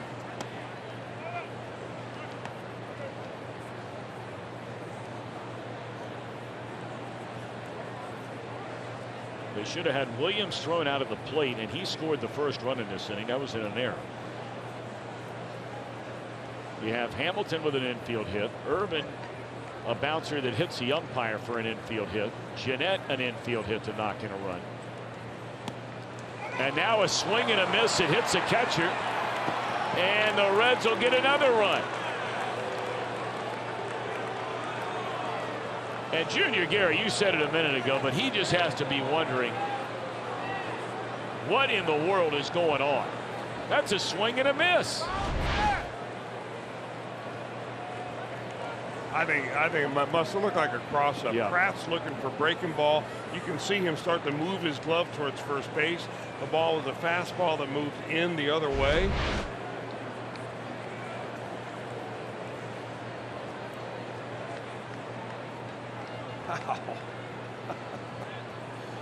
Unbelievable half inning. And it's not over. Reds have scored 4. And now it is over on a strikeout of Suarez. 9 men bat in one of the most bizarre innings you'll ever see in the game of baseball.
your local Ford dealer. Ford, go further.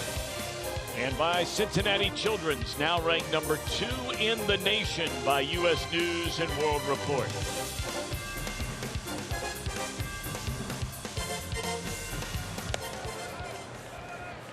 So now Sal Romano, who we thought for sure would be taken down as a pinch hitter just a short while ago,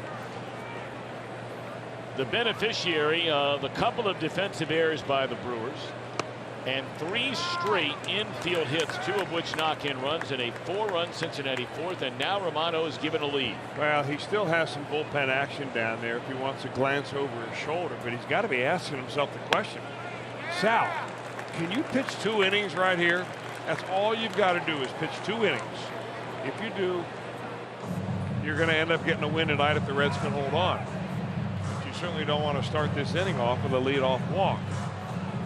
And Danny Darwin is going to go out there and maybe break the tension a little bit.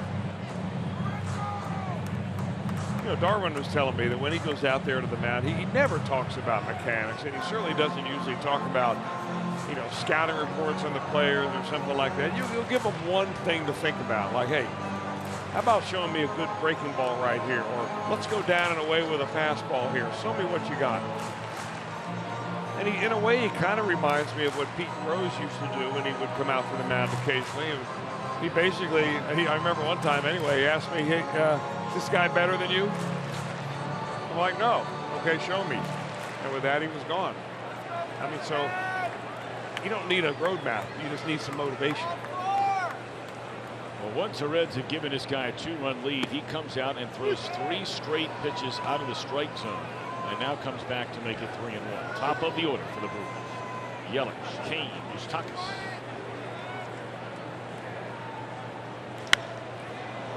Came with a 3-1 fastball. It's fouled away by Yelich, who was singled, scored, struck out looking.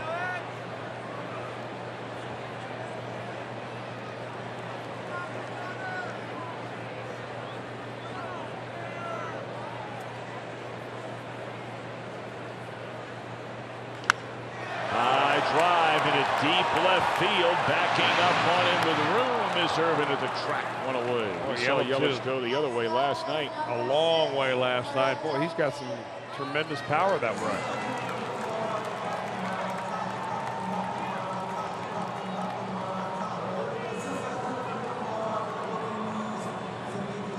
Reds once again have Amir Garrett up and throwing, and he's joined out in that Reds bullpen by Michael Lorenzo. And here's Lorenzo Kane. He's been on base twice, walked, scored, and an infield hit.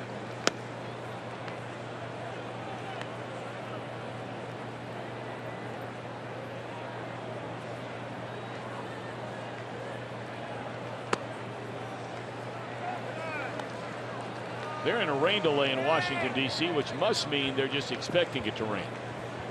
They probably just stopped the game.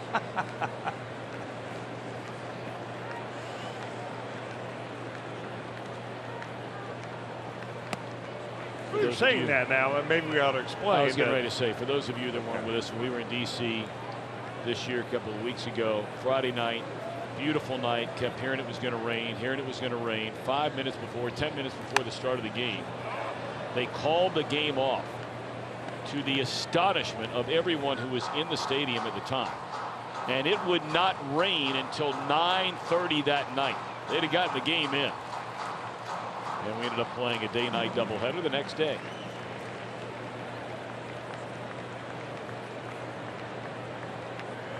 Two balls and 2 strikes on Kane. The Atlanta Braves are leading the Pirates. Atlanta got a shutout last night and shutting out the Buccos tonight in the 7th inning, 5-0. Well, they brought up that youngster last night you were talking about, 20-year-old. Coming up and getting the job done for the Braves. Well, they brought up so many young, talented players and/or pitchers. Acuna, Albies, and the list goes on and on.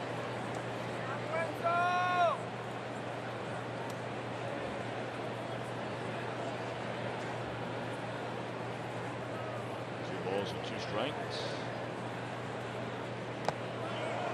3-2.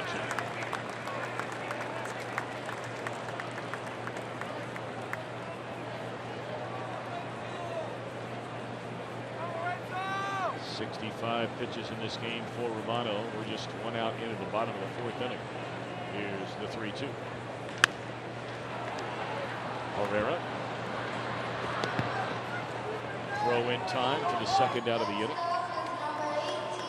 Well, why not bring man's best friend to Great American Ballpark for one of our Reds Bark in the Parks, presented by Rachel Ray Nutrition Kroger.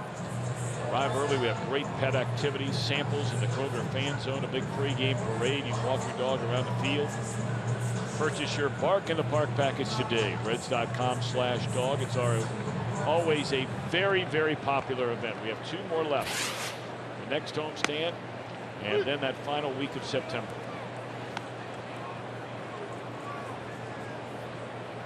Moustakas has not had a good night in the field, and he's 0 for 2 at the plate.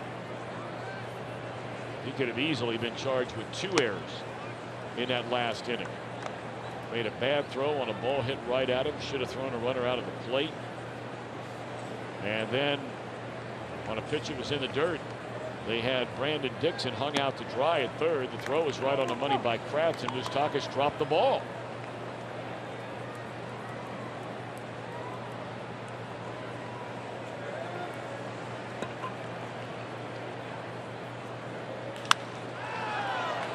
How about Romano after falling behind to the first batter, 3-0? Danny Darwin came out there and he got down to business.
Hit, the date, etc.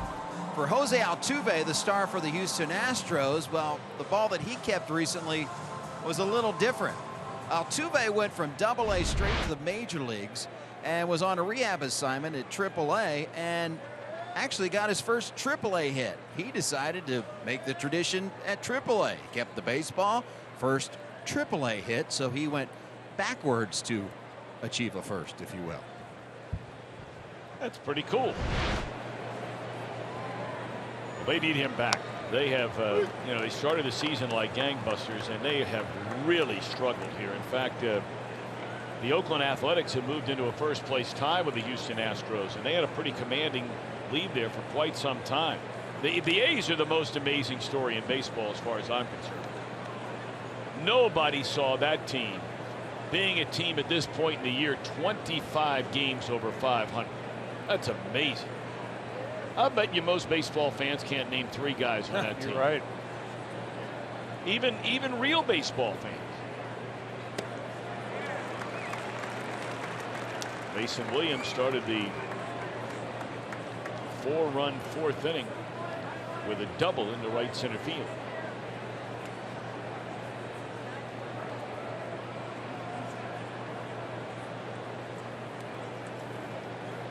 Junior Guerra still out there working it. There's a drive the other way. Yelich will back up on it. 1 ball.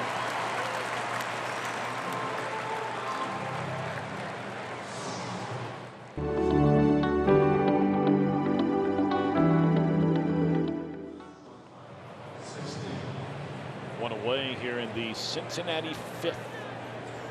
And the Reds have a 7-5 lead. They've come all the way back from 4-0 down and then 5-3 down. Here's Tucker.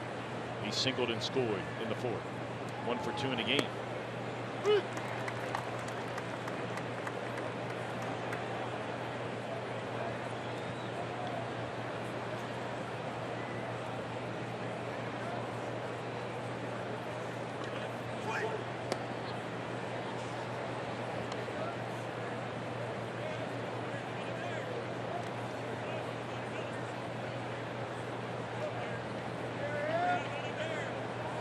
Ball and 1 strike.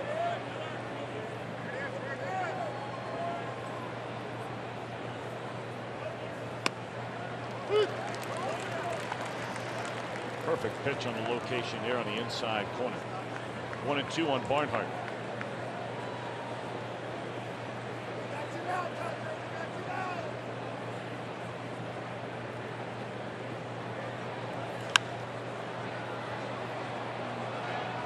Fouled out of play, and it remains at 1 ball and 2 strikes.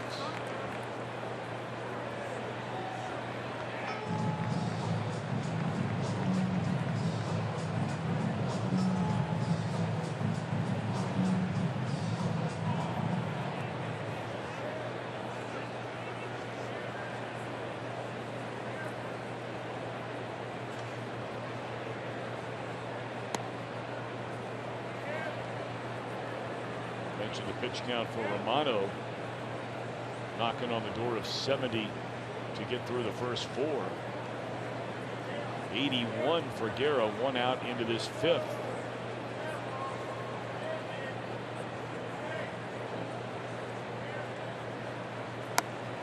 Yeah, with Junior Guerra, they're counting innings, and if you're Sal Romano, you're definitely counting innings.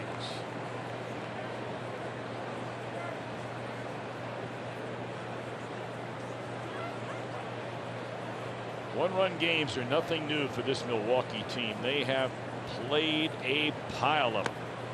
And there's an at-bat that got away, and that's the kind of at-bat where sometimes you see a manager say that's enough. I don't think it's going to happen right now with Counsell. But Guerra was ahead of Barnhart at 1 ball and 2 strikes, and a lot of nibbling going on, and ends up being his first walk of the game. And nibbling is not his MO, as you touched on earlier.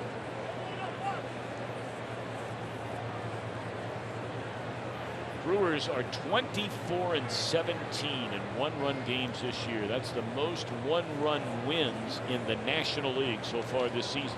That's a lot of 1-run games overall. Sure is. 41 of them. Can't believe you didn't give me a little credit on my map there. I mean, that was right off the top of my head, 24-17. Normally you're quick to beat me down. I would have. I mean, no, I was waiting for just one time. One time. Did you read that somewhere? I probably did, but it's irrelevant. Nice reading. Thank you. It's the arithmetic part that was tough. It was, but one time I got one right. Doggone it. How many is that total? That would be 1. That would be 1. That's why I was looking for just the one time. I meant 24-17. Wait a minute. We'll come back after break. I get my shoes off.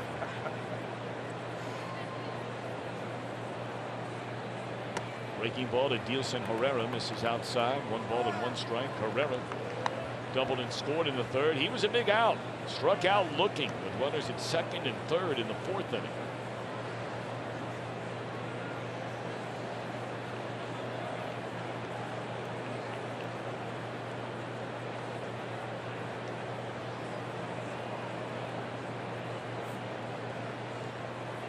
Runner takes off. Herrera swing and a miss. Throw down to second base. They tried to hit and run, I would assume. Otherwise, you're not having Barnhart straight steal here. And he's easily thrown out. I mean, even when, I mean, that's a hard pitch to put the bat on the ball, but you still got to at least foul that ball off. I mean, the whole idea on a hit and run is basically put your bat on the ball, number one. Number two, if you get a pitch that you can hit on the ground opposite, then you do that. And they're going to go right back to the same spot because Herrera's evidently got a black hole there.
American Ballpark. That's right under the main scoreboard out there in left. A place to catch all the Reds action. Visit Reds.com. Come down and see us next week. These Brewers will be in town. It's a quick 3-game series, and Reds go right back on the road. All right, Romano given a 7-5 lead. Gave up the 4 runs and the 4 hits with a couple of walks in the first inning. And so ever since then, he's settled in nicely. Gave up the 1 solo home run to Shaw, who will bat second here in the Brewers' 5th. Aguilar to start things off. 1 ball and 1 strike. Well, those last 2 pitches by Romano, that 92-mile-an-hour sinker, he's got great action on that pitch. And you see him throwing it now that he's got, what, 90 pitches or so, 75 pitches under his belt, 73? I mean, it's amazing how much better your command is when you just back off just a hair. Sometimes really hard to do first thing in the ball game, though.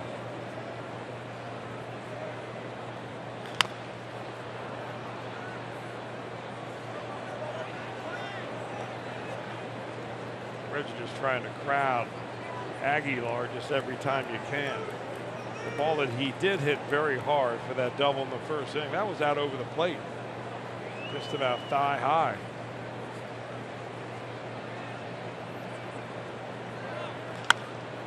One hopper back to the mound, and Romano will take care of the big first baseman. So here comes Shaw, who was struck out and homered in the game tonight. I mean, Aguilar might be the only guy in this league bigger than Romano. I mean, is there somebody else? I'm trying to think. Now that Matt Adams shed a few, he's no longer in that race.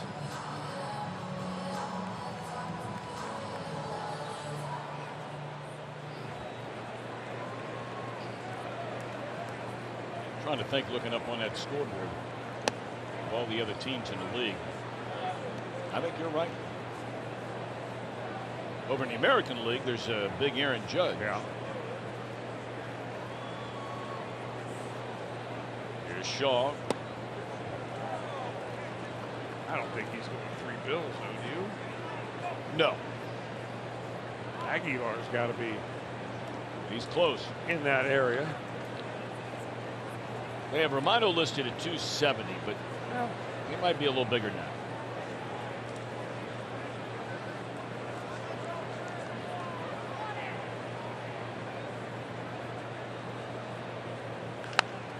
Pulled foul.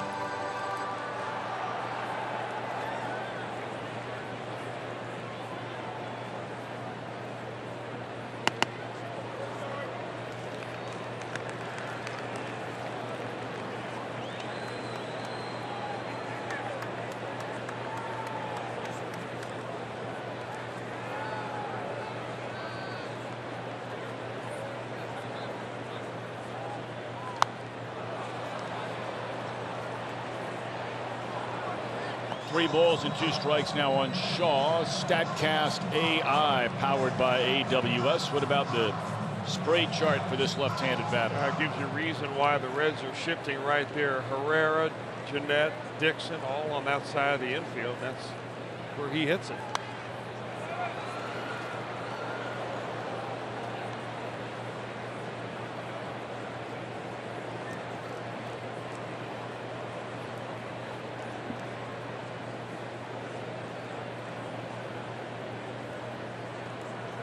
Comes a 3-2 once more to Shaw, and this ball is in the air straight away center field. This will be playable for Hamilton, and that's a second out of the inning. So going back to the top of the order, the third time through, the dreaded third time through that we continually hear about over and over and over again. Romano's pitched better this third time through the order than either of the first two times. He's retired each of the 5 batters. You know, sometimes a sinker ball pitcher, and Romano is that, when you get just a little bit tired, the ball has a tendency to sink a little bit more.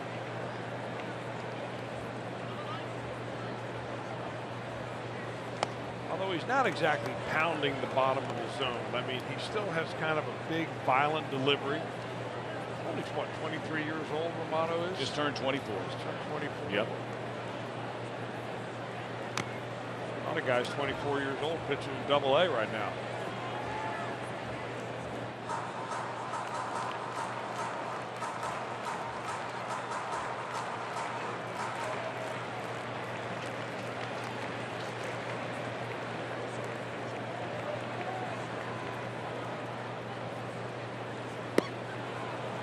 Lane's a big swing and a miss. 1 ball and 2 strikes. Now Bartolo Colon is listed at 285. I would believe that, and more. The Big Sexy is his nickname. Jim Day loves to say that. Anytime he can work in a Bartolo Colon highlight, he will, to get that in there. We're going to have a Jose Altuve highlight, I think, out of Jim Day tonight. Here's a 2-2 delivery. Thames can't believe that's called strike 3, but it is. So Romano's really getting it together here. He's retired 7 straight.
Moustakas drops the ball on a play where they had Dixon out.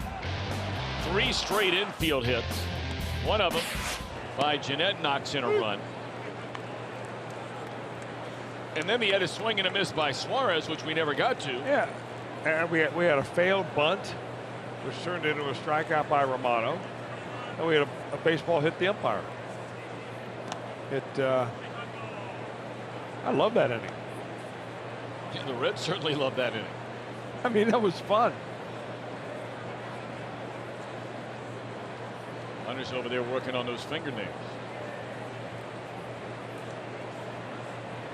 1 ball and 1 strike on Brandon Dixon. The night apparently is over for Sal Romano. And right now he would be in line for a win if this really solid group of pitchers the Reds have in their bullpen, when they have a lead. I mean, this is a really good group. When they hand the ball over to Lorenzen, Amir Garrett. Now Lorenzen is standing in the on-deck circle.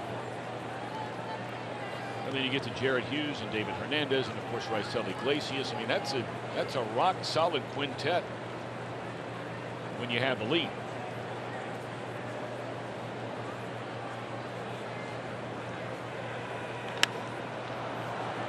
That ball clobbered by Dixon, will one-hop the wall. And Brandon with a double to start the 6th inning against Junior Guerra. Now they kept pounding Dixon inside, fastball after fastball, decided to go slider, and there it is, hanging right over the center of the plate, and Dixon puts the wood to it. Right now, are you going to send Lorenzen up there to bunt? No. Absolutely not.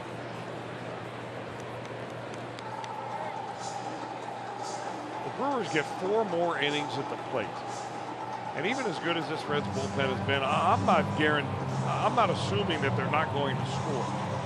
I need more runs and lots of them.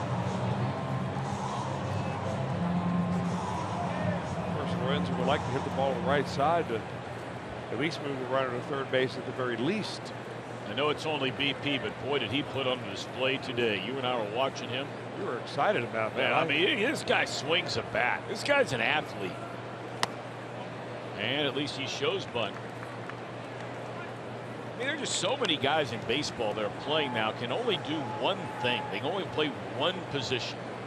This guy's an athlete. And for those of us that couldn't do anything athletically, I'm not speaking for you, of course, you pitched in the major leagues, but for the rest of us common folk, these are the guys you love to watch.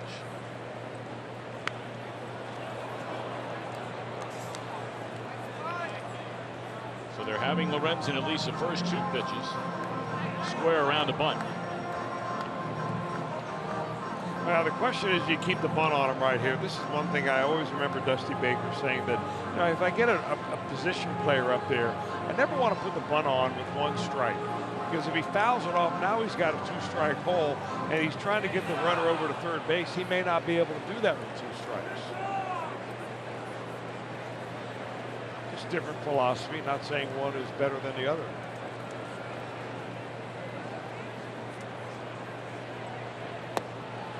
Pulls the bat away. Good eye by Lorenzen.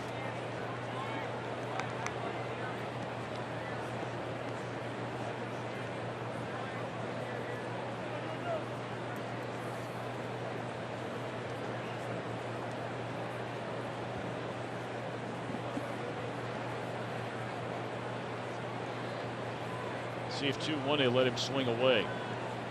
Doesn't appear like that's going to be the case. Nope. That pitch almost hit him and he fouls it off out of play.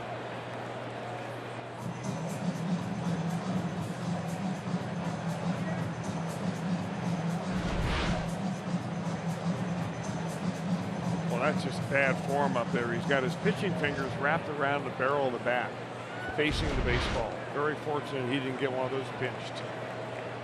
Lorenzen in 20 at-bats has 3 home runs this year. He has 1 sacrifice. Brewers think he's still bunting with 2 strikes.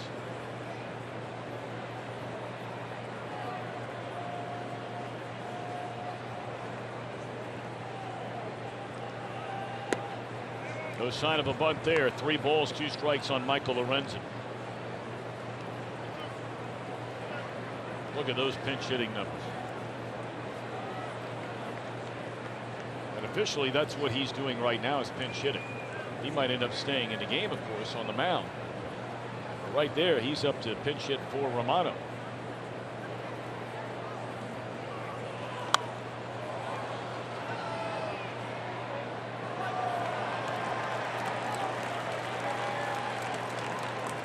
Cleveland Indians, second straight night. They are taking it to the Boston Red Sox. Look out. The Tribe proving, I think, at least for the first 2 games of that series, that real good pitching can shut down real good hitting. And the Indians have real good starting pitching.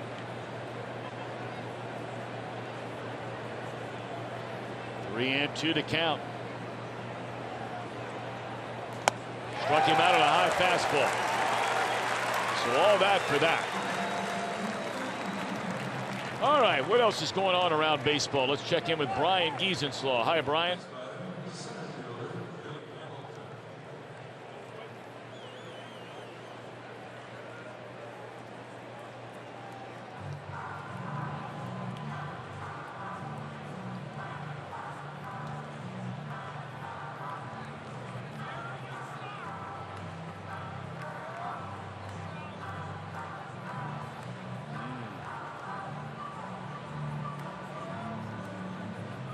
Wow. Great stuff, Ryan. Thank you. Here comes Craig Counsell to get Junior Guerra. So he gets through 5 1/3 innings here tonight. And look, for a Reds fan, you're not going to feel bad for the guy, but if you're a Brewers fan, you got to feel bad for the guy. Hang with him. Gives up 7, and I'm not sure 3 of them were his fault. This will be our Skyline Chili call to the bullpen. We're back in a moment.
Left field. That will push Yelich into right field. Thames out of the game, and now on the pitch is right-hander Corbin Burnes. Young guy. He's only 23 years old. Burnes is drafted by the Brewers 4th round 2016. So he's come up to the big leagues pretty quick. Out of St. Mary's College in California. Yeah, they're normally known as a really good basketball school out there in California. They're normally taking on Gonzaga every year to win that conference championship. The home of Al Bearclaw, Tom Candiotti. Bill Doran go out there for 1 year. The old Bill Doran from 1922. Yeah, our Bill Doran went to Miami. Yeah. The pride of Mount Healthy High. The Owls. Love Mount Healthy. Back in the days when they had John Drunkemeyer as their great basketball coach out there. The Owls. And the Slivka twins, big league soccer players.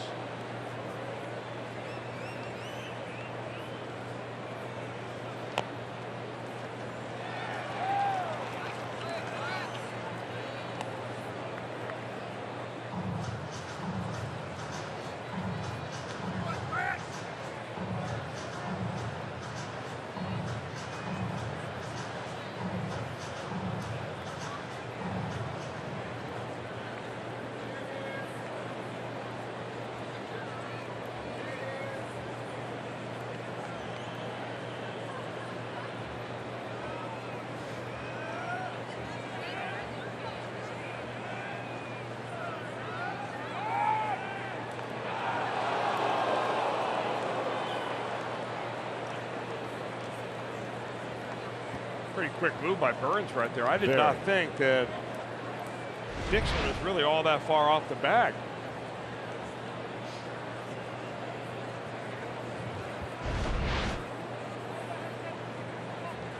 Might put that one away in your memory banks. Well, Dixon's been a busy man out there on the bases. He should have been picked off third. And now they try and catch him napping out at second base, but he's still standing and leading. 1-2 to Billy Hamilton. Just throws a fastball right by him at 95 miles per hour, 2 out in the inning. Pretty good arm right here for Corbin Burns.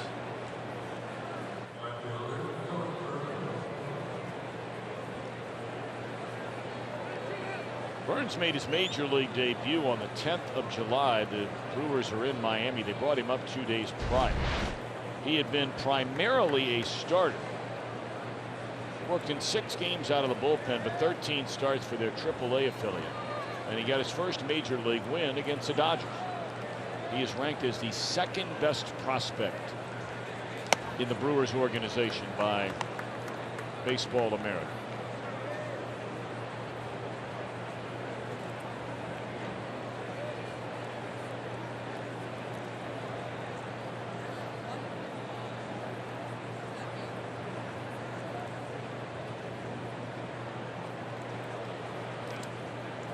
Here's Phillip Ervin with a runner at second. The inning started with a double, but then Lorenzen struck out. Hamilton strikes out. Ervin is 2 for 3 with an RBI.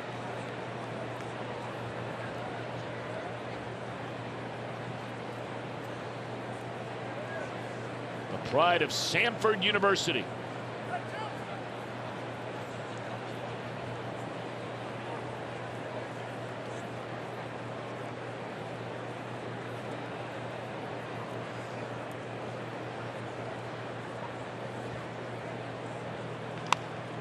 Comebacker to the mound, and that's all. Reds still lead by 2.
Reds Weekly presented by Miami Valley Gaming, with a new episode tomorrow 6 p.m. Eastern on Fox Sports Ohio, streaming on Fox Sports Go.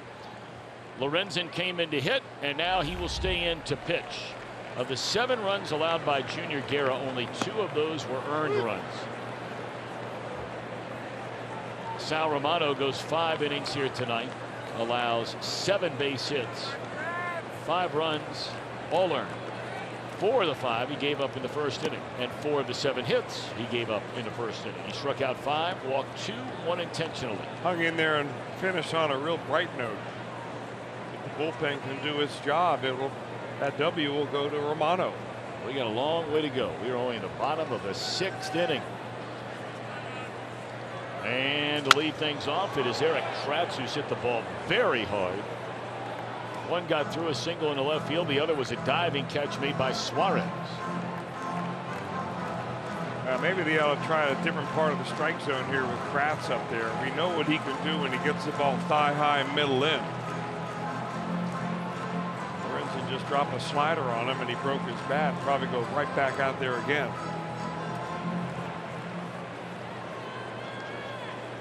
Kratz once traded straight up for Dan Straley.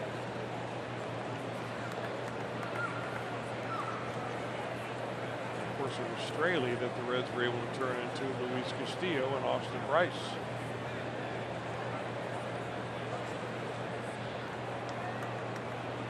That was a very good deal made by the Reds. Very, very good deal. I don't think we're finished hearing from Austin Bryce in his career. Oh, I think you're right about that. It's interesting when Kratz and Straley were traded for each other, they were both eventually released by the teams that received them. Well, that's a nasty pitch right there by Lorenzen. A lot of movement.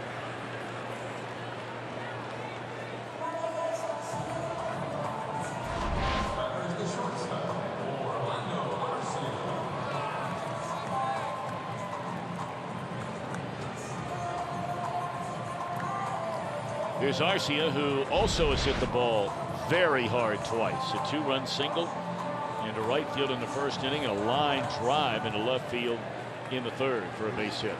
Bail and wail right here. Watch that front foot.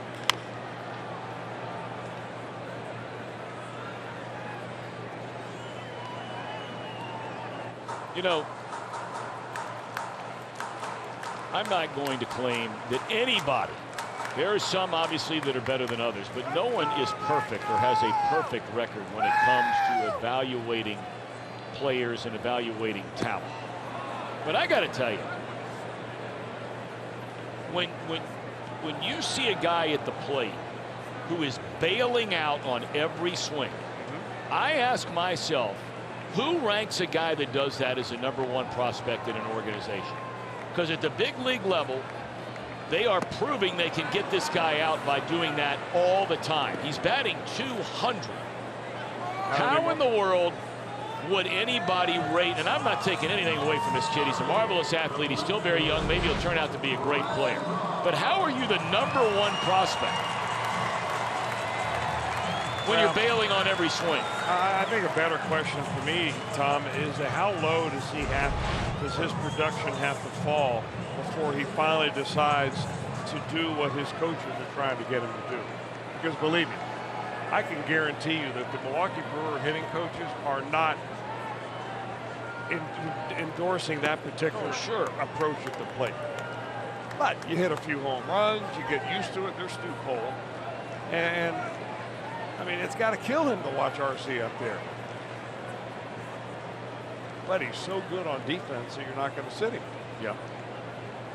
And one of these days, the light will probably come on, and he'll probably end up, you know, putting the ball in play a little bit more, getting on base a little bit more, and becoming a much better overall player. Darnell Cole's one of our favorite guys in the game. What a good guy. Played for the Reds for 1 year in 1992. In fact, he had his best major league season with the Reds that year, at least from a batting average standpoint. He hit .312 for him in limited playing time. But what a great guy.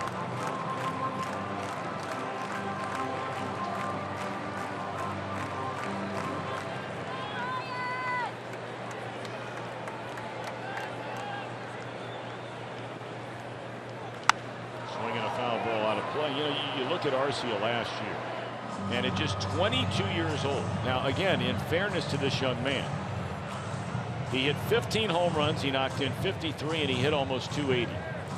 But the year before that, when they brought him up, he hit 219. And he's back around 219 this year.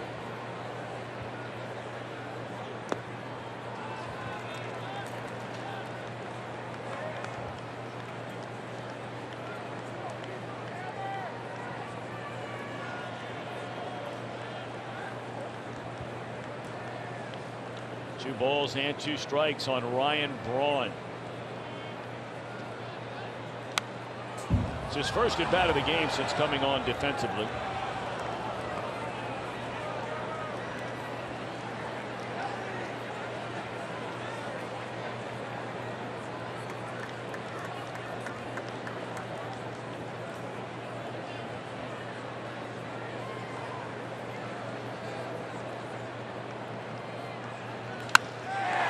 Base hit into right field by Braun.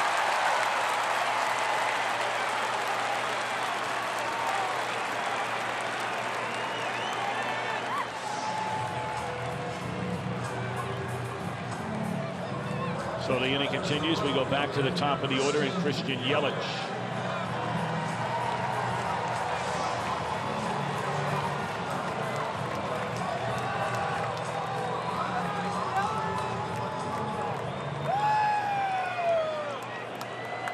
Yelich in a game tonight, 1 of 3, singled in the first inning, scored the first run. He has since struck out and flied out to left. 7 runs, 10 hits for the Redlegs. 5 runs, 8 hits, 2 big errors for Milwaukee. Each team has left 4 on base.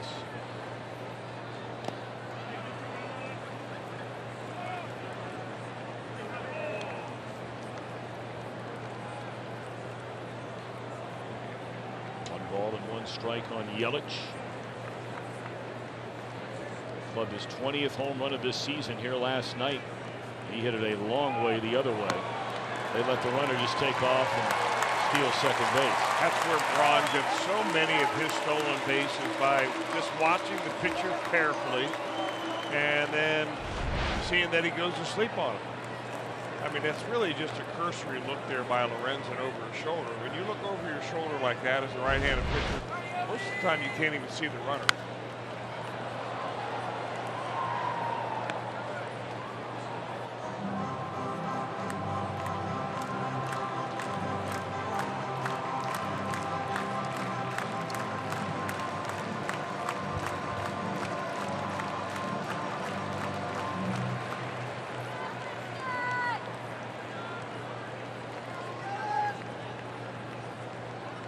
One and 2 on Yelich.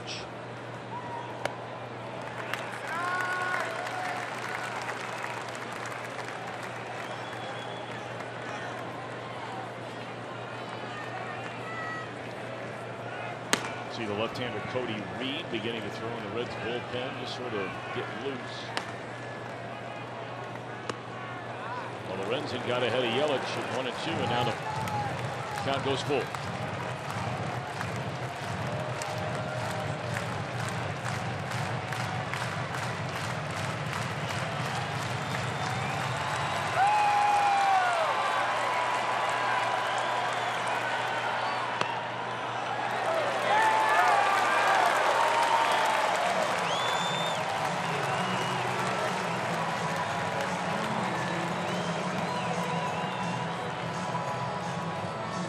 Two-out noise, a single and a walk. And here's Lorenzo Cain.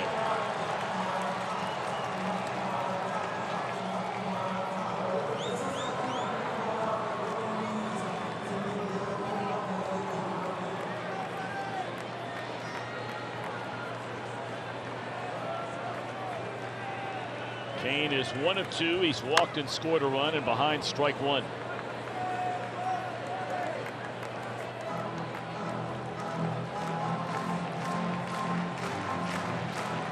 One thing you notice about Cain, you just watch him even in 2 games of this series, and obviously we've seen him a lot more than that. This guy likes playing the game. He has fun out there playing the game. Smiles a lot, talks a lot.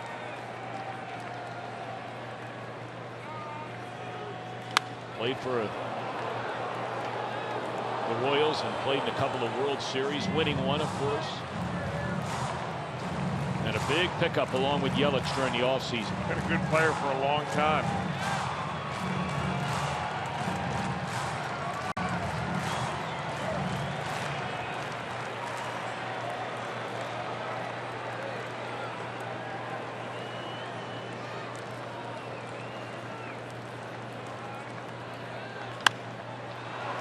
Handled by Herrera, and the throw is in time, and that will end the inning. 2 left. We go to the 7th. Reds lead by 2.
Lou Piniella just a little bit angry.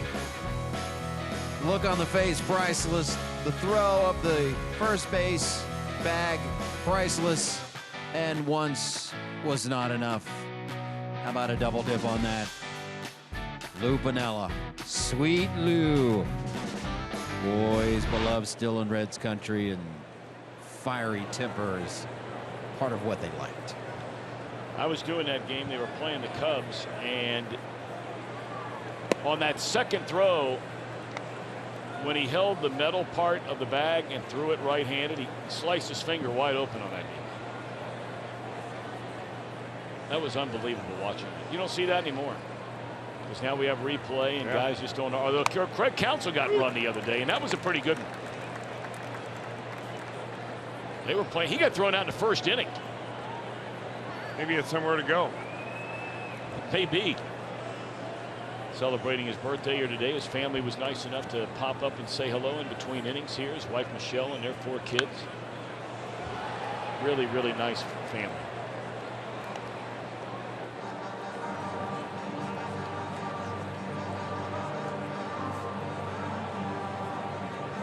He was very surprised today when he got to the ballpark. We mentioned earlier today is his birthday, and his wife and the 2 daughters, they also have 2 sons, but the 2 daughters came down here very early this morning and made a bunch of pictures, put them all over his office, had balloons and all kinds of cool stuff to celebrate his birthday when he came to work today. Very nice. Yeah, it was really nice.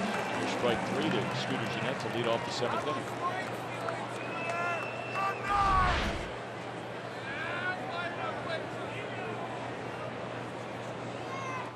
Scooter a double and even a triple take.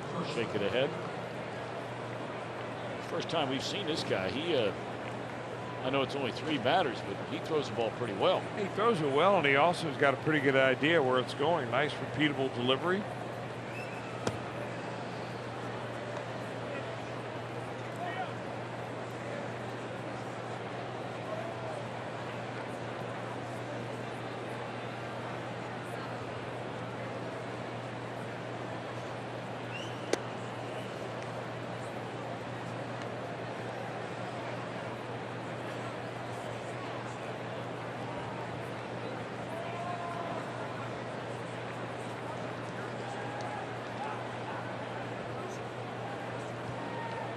balls and no strikes on Eugenio Suarez. 0 for 3 in the game. Struck out twice and sandwiched in between. A line drive that was caught by Kane in center field to end the 3rd inning. Reds with a 2-run lead. We're in the 7th.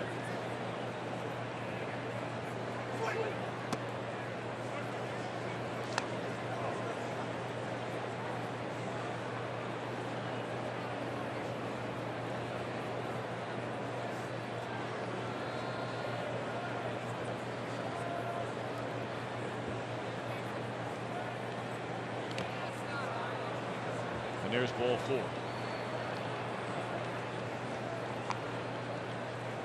Suarez, a 1-out base runner here in the 7th inning. Follow Fox Sports Ohio on Twitter at Fox Sports OH on Twitter.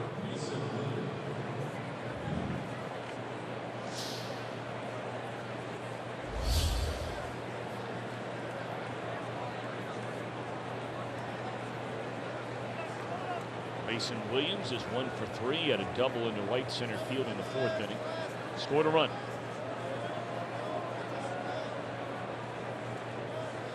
Burns on in relief of Junior Guerra. Gave up 7 runs, only 2 were earned. Big error by then the right fielder Thames in the 3rd inning, and a huge error by Moustakas in the 4-run 4th inning.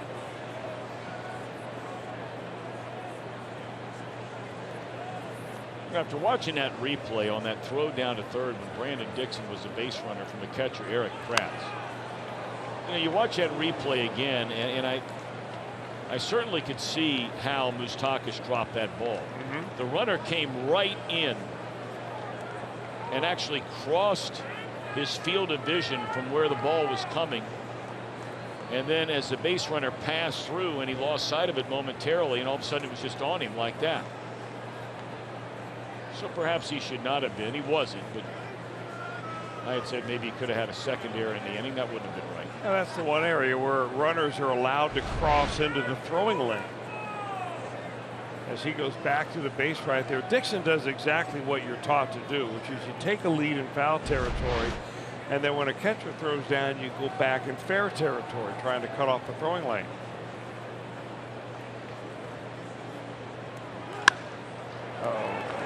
This will be a double play ball to end the inning.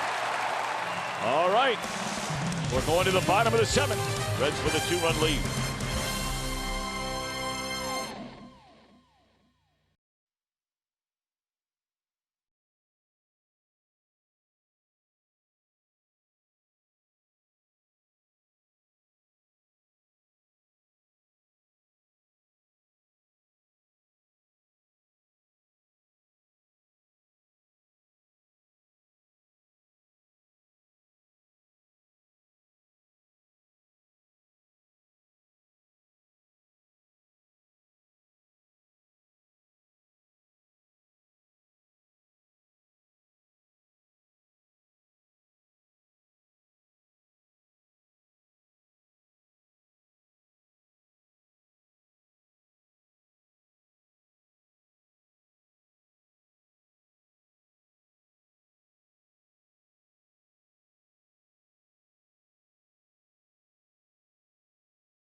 Concert features Dove Award-winning band 10th Avenue North.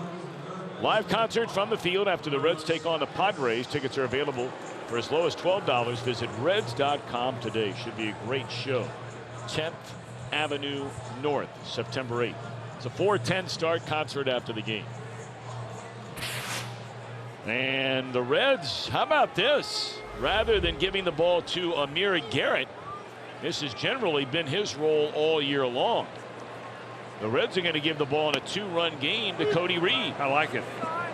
You know, they've been talking about Cody Reed possibly being a starter. We talked a little bit about this last night, Tom, and it seems like every time he comes to the big leagues, though, they're using him out of the bullpen.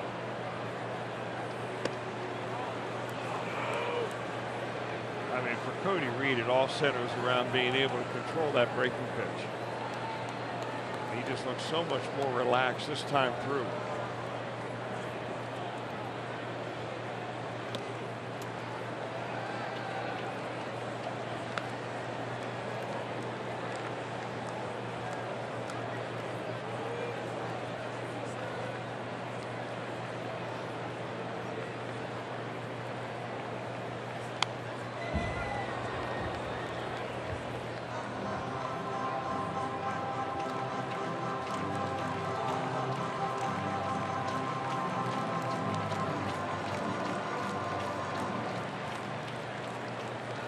One ball and 2 strikes on Moustakas.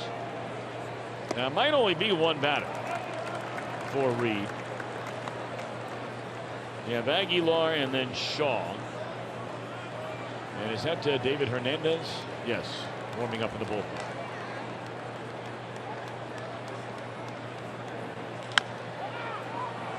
And they're going to get him out. Good work by Cody Reed. Let's see what Jim Riggleman decides to do. I mean, you got a 2-run game here.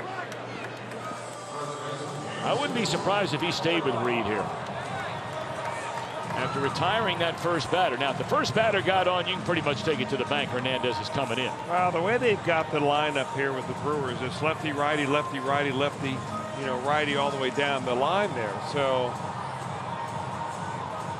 you know, they don't sandwich all their left-handers together. For particularly this reason. So he's going to give him at least one more batter here. Why not? Well, if he gets this guy, he's going to get the next guy. Yeah. Of course, they pinch hit for Shaw last night.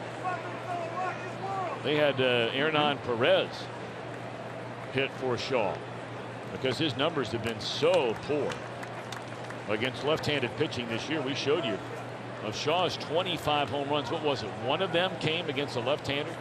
And a batting average in the very low 200s. That's in the air to right center field. And that will be flagged down short of the track by Williams. So a long fly ball and out. And now Reed trying to go through the Brewers in order as Shaw will bat with 2 outs and nobody on.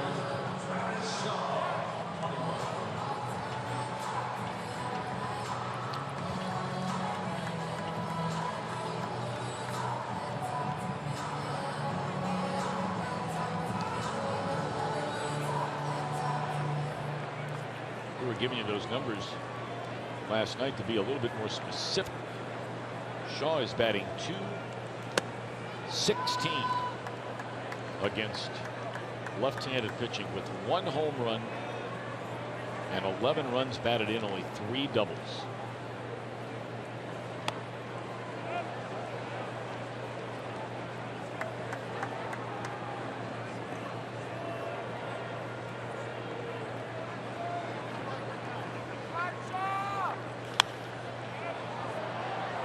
So you're going to have a play on this one?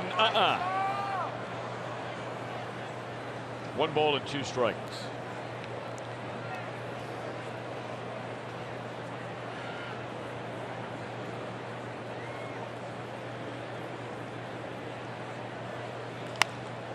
Pulled foul.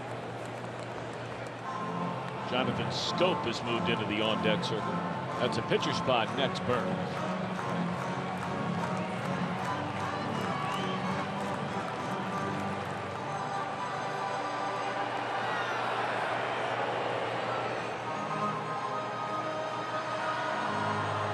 Cody Reed waiting on Mason Williams. He tried to throw the ball to a fan. The fan dropped it. It came back on the field again.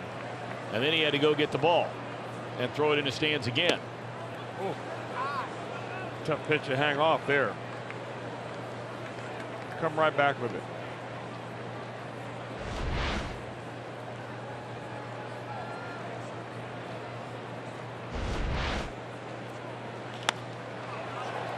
Down to first base line, foul. Now that would not be a good spot to pitch Shaw. Now that's very close to the spot where he hit the home run off of Homer Bailey last night.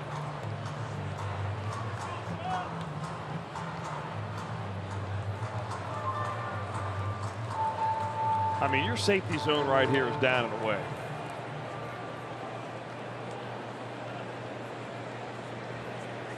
Got him swinging on a high fastball at 95. What an impressive inning for Cody Reed. Cody Reed doing it.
All right, fellas, look forward to catching up with you here soon. We're in the top of the 8th inning. Reds 7 runs, 10 hits, 4 left on base. Brewers 5 runs, 8 hits, 2 big errors, and 6 left. Of the Reds' 7 runs, only 2 of them were earned runs against the starter Junior Guerra, but runs nonetheless. Burns beginning his 2nd inning of work. He came on to get the final 2 outs in the 6th inning behind Guerra. And there's a weak tapper down to third by Barnhart. 1 out.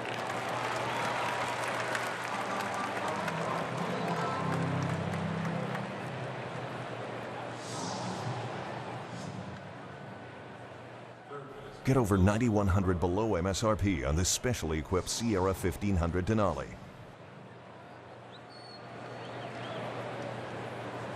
Here's Dielson Herrera. He doubled and scored in the 3rd inning. Struck out looking in the 4th, struck out swinging in the 5th. Herrera showing bunt. That's strike 1. No, they said he didn't offer at it. I beg your pardon. Ball 1. So Herrera, this will be his 48th plate appearance. He has 8 hits, and 3 of the 8 are home runs. Straight away center field, hit a ton. Back to the wall is Kane, and in front of the wall makes a catch. Herrera gave it a ride. 2 out.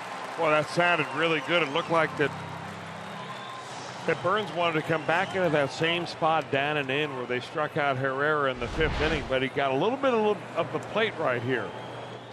And sounded great coming off the bat. Boy, Kane is about as smooth as they come.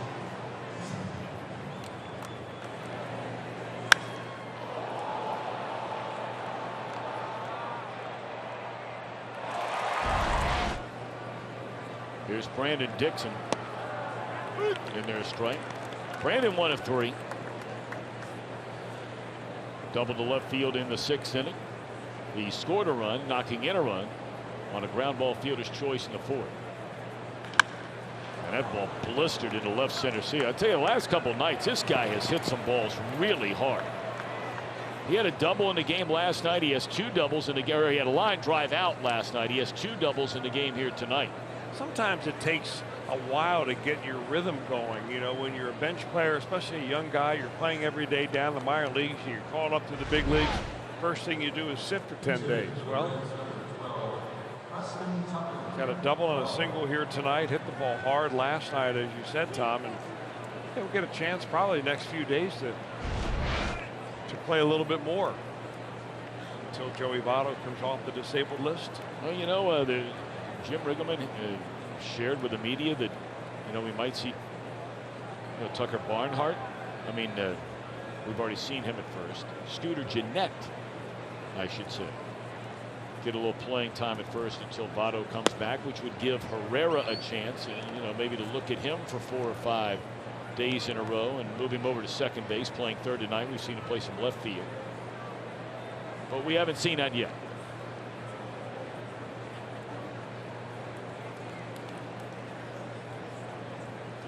Preston Tucker up there to hit for the pitcher Cody Reed, who works a 1-2-3 7th inning.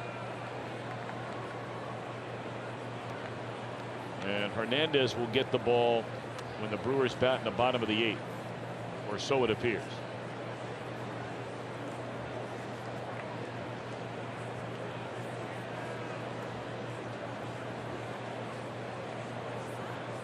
See Raisel Iglesias starting to do some stretching and squatting down there to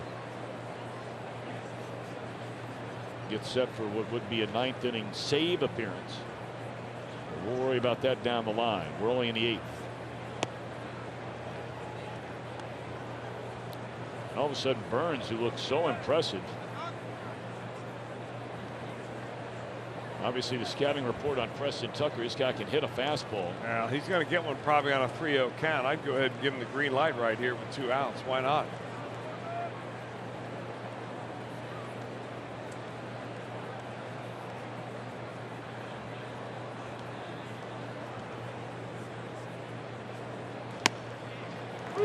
Took a fastball for a strike.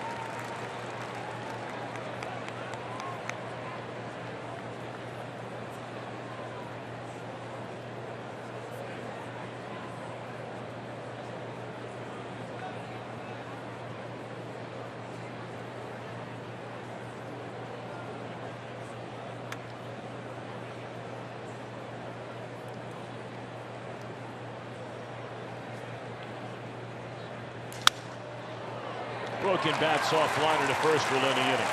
1 left. Hernandez gets it in the 8th. Reds still lead by 2.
broadcast is presented by authority of the Cincinnati Reds and may not be reproduced or retransmitted in any form. And the accounts and descriptions of this game may not be disseminated without the express written consent of the Cincinnati Reds.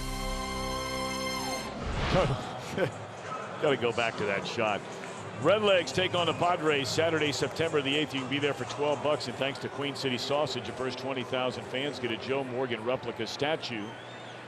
It's the 5th anniversary of the Hall of Famer's bronze statue dedication. Go to Reds.com. That was funny. That family trying to get that picture of the 3 kids and the little one in the middle wanted nothing to do with any of them. Isn't that the way it always works? You get 2 of them ready to go, smiling. Look at that one in the middle. Dad trying to look for a good one. Now the other one's leaning back. There's a drive way back by Schoop. It's a 1-run game.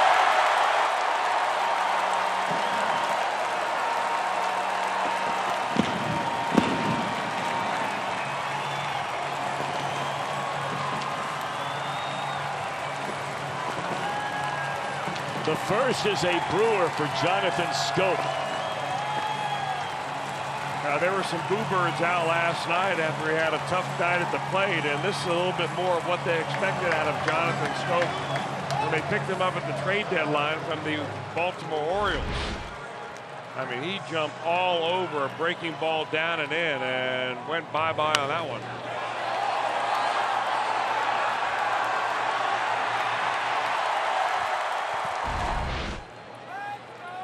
Peraza, by the way, comes into game to play shortstop.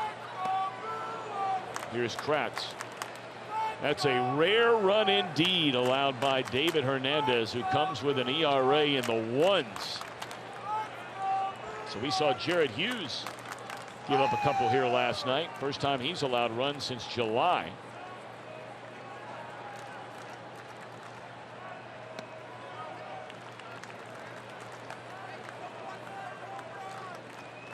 And now Hernandez. His last 32 appearances, his ERA going back to May the 20th is 1.50.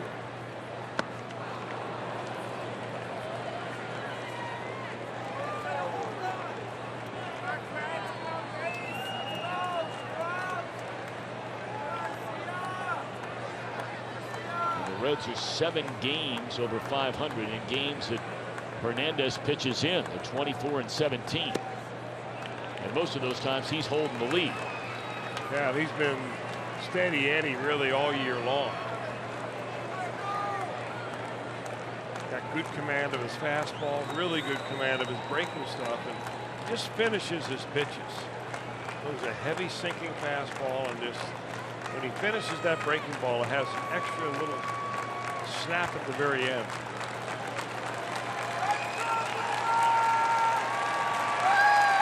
Kratz will be followed by Arcia, and then Ryan Braun.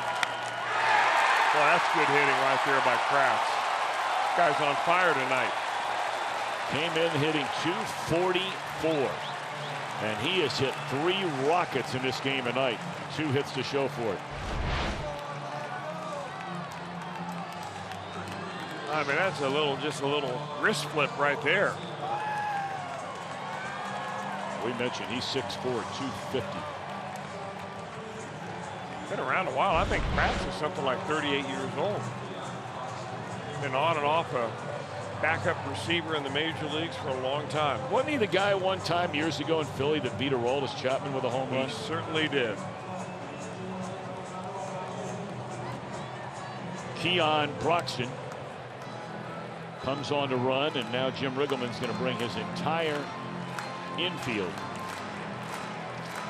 around the pitcher's mound. What do you think it's all about? Yeah, we're talking about all the options right here for Arcia. Even though he's got a couple of hits on the night, a bunt is a very big possibility there from Craig Counsell.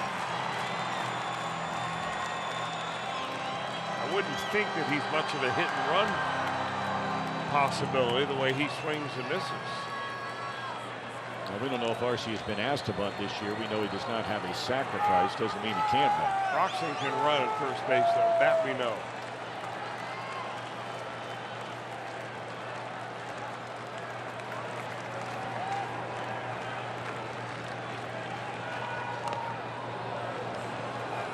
fouled that one off, strike one. And he didn't look comfortable trying to bunt. Sure didn't. I mean, he just wants no part of getting that face in as close to the strike zone.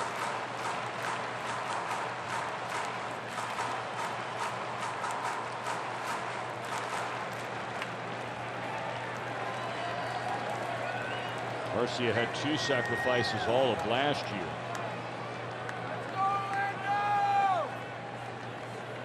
And won the count.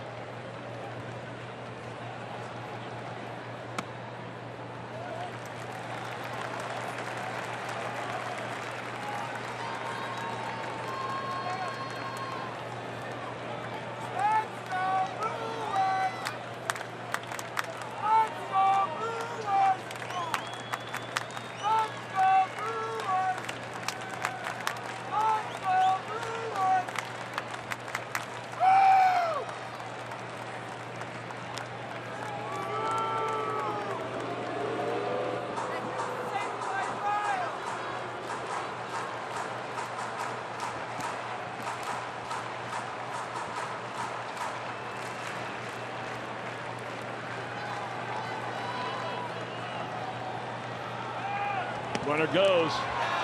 What a throw, and the ball is struck by Peraza. Holy Moses, you can't make a better throw than that. Well, Barnhart really was right on the money with that, but I think the runner and the throw got there just about the same time, and that's what jarred the ball out of the way. I don't think, oh yeah, it was just a drop, I'll tell you. Before he even had contact, that ball came and hit the heel of the glove on Jose Peraza. I think he was looking at Broxton with one eye and the ball on the other and dropped it. That's too bad. That ball, I think part of it not only hit the heel of the glove, I think there's a part of it actually hit him in the wrist. You know, that's one of those, you know, if you're keeping stats on catchers and you see how many you've thrown out, what your throw out percentage is, I mean, that's how that stat can be so skewed. Throw it out. Balls in a strike. Darcy, who's already squared around a bunt again.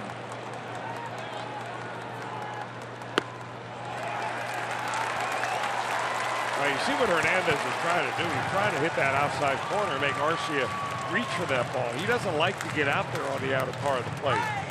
But he's got to throw a strike here on a 3-1 count. Ryan Braun on deck.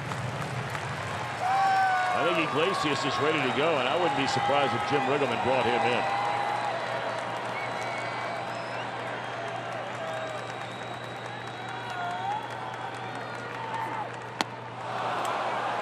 Let him swing 3-1, and he had no chance to hit that pitch. He can't hit the outside corner pitch, much less one that is 4 inches out off the plate. And it would be an accident if he hit the ball off the end of the bat to advance a runner. I'm not even sure his back can cover that part of the plate. And he can cover a lot of plate. He's a big, tall kid.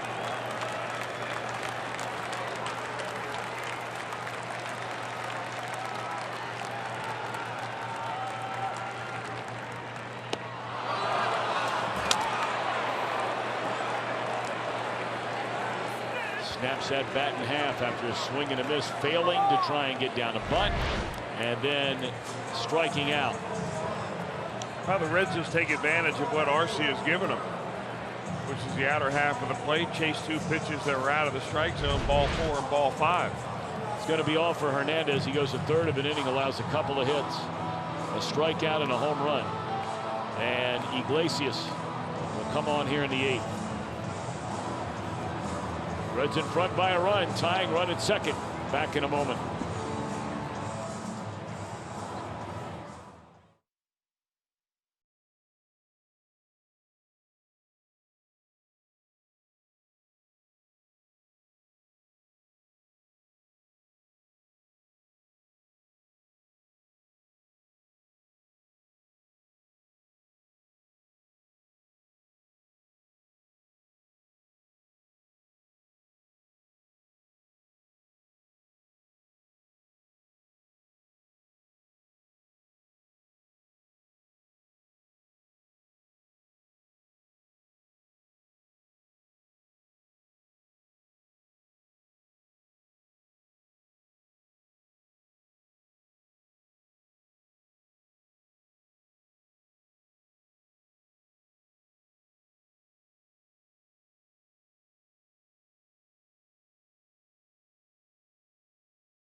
BuyAToyota.com. Toyota, let's go places. By Geico, 15 minutes can save you 15% or more on car insurance. And by Ram, it's a no comparison event at your Ram dealer.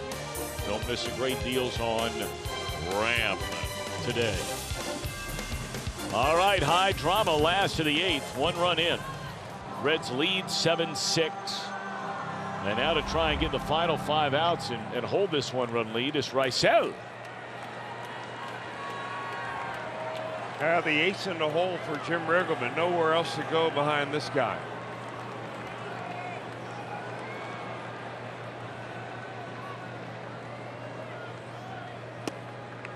Strike one to Ryan Braun. He didn't think so. Good looking pitch.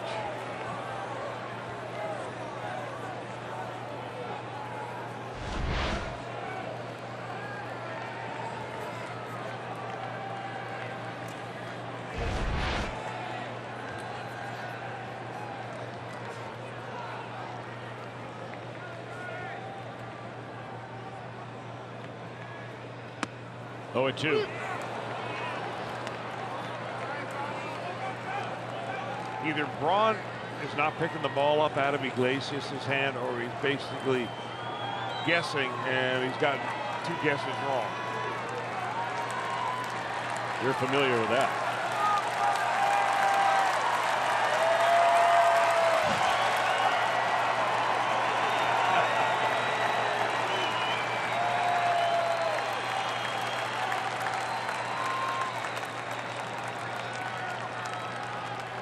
Oh, and 2 on Braun. And that one is smoked into left center.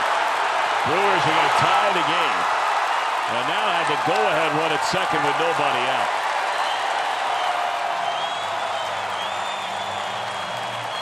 I don't know, did Ryan Braun will Rysel Iglesias to throw an 0-2 pitch basically right down the middle?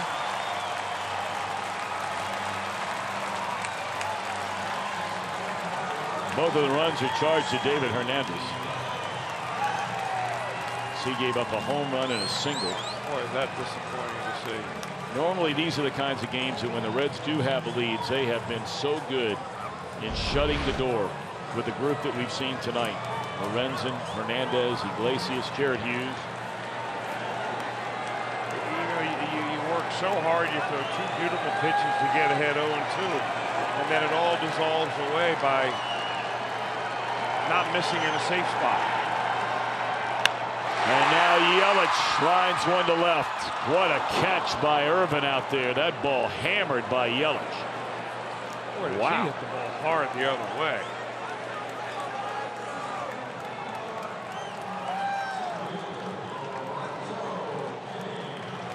I mean, to tell you, Iglesias has come in and served up 2 misses.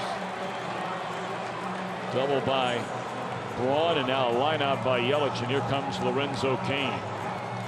But this guy wanted to drop a bunt at the third baseline. He could claw to first base right now. Probably not going to do it with a go-ahead run out there at second and already 1 out in the inning. But the Reds infield is way back.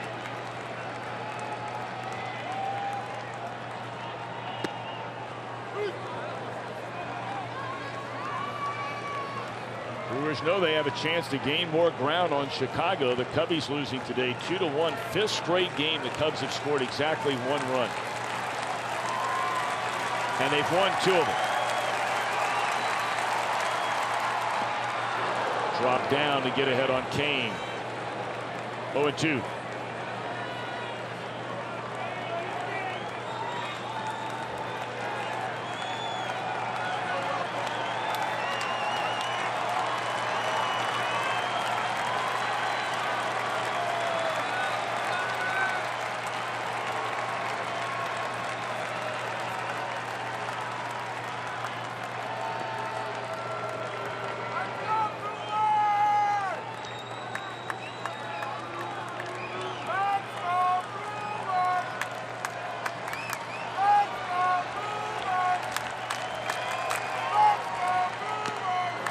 Drop down again, and Cain makes contact this time.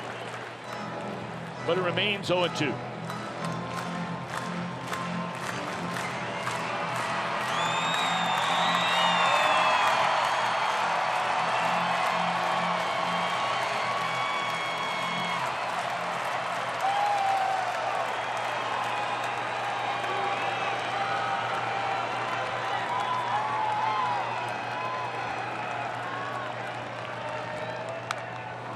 Well, it looked like he got away with one there. Yeah, that's breaking ball after breaking ball on Kane, and Kane feels the same way. He feels like Iglesias got away with one. Iglesias feels like he got away with one.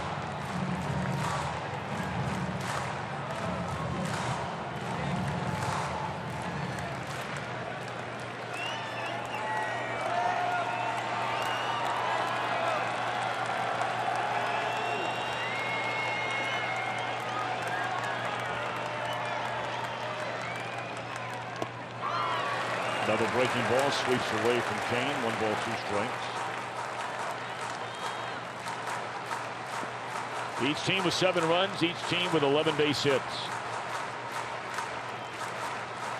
And the Reds extremely fortunate for those 2 errors charged to the Brewers tonight, leading to 5 unearned runs.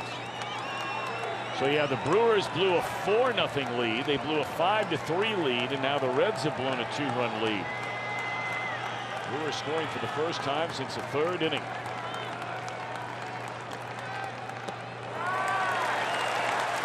It's quite a battle here. 2-2, Iglesias v. Kane.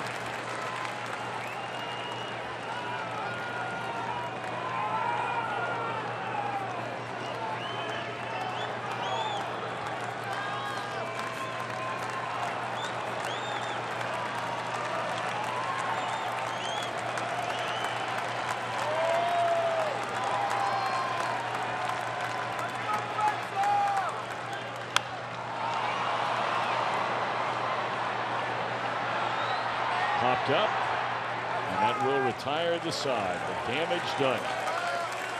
Brewers tied up. We go to the 9th.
Hits, couple of walks against Sal Romano.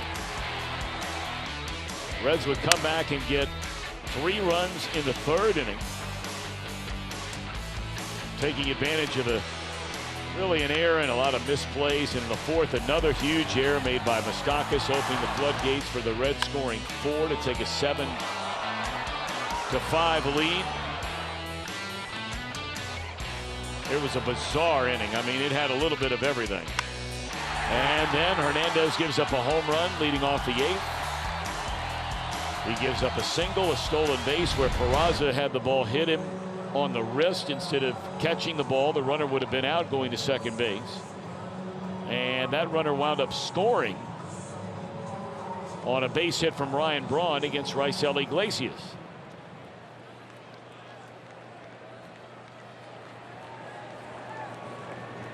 Keon Broxton was that base stealer, and he'll stay in the game.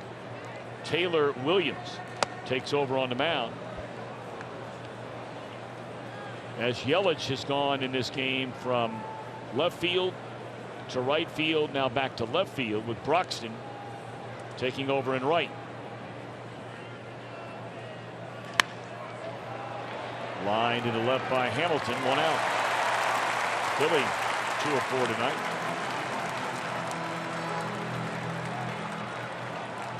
One of the rare nights the Reds have not had a bullpen nail down a lead when they've had leads.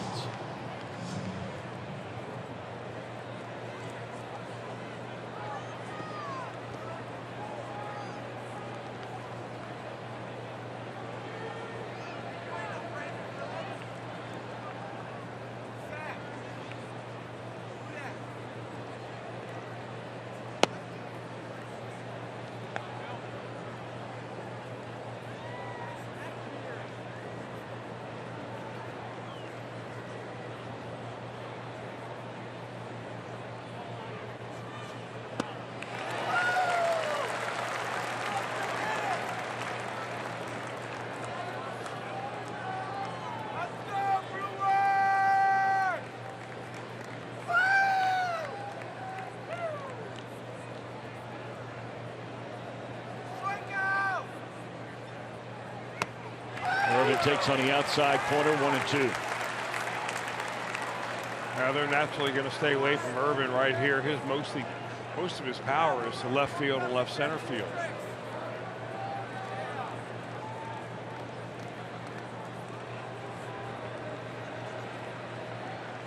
Williams, 27 years old, made his major league debut against the Reds last year in September. Came out of Kent State. Gotta love that. Oh boy, 97 up around the noggin. And that's a quick 97 too. Yeah. He's got a very fast arm. Boy, if you've ever seen a pitch that sets up a slider that's better than this one, let me know. It'll take every bit of gumption that Irvin can muster right here to stay in there with this one. And the check swing. Roller to the second baseman. 2 out.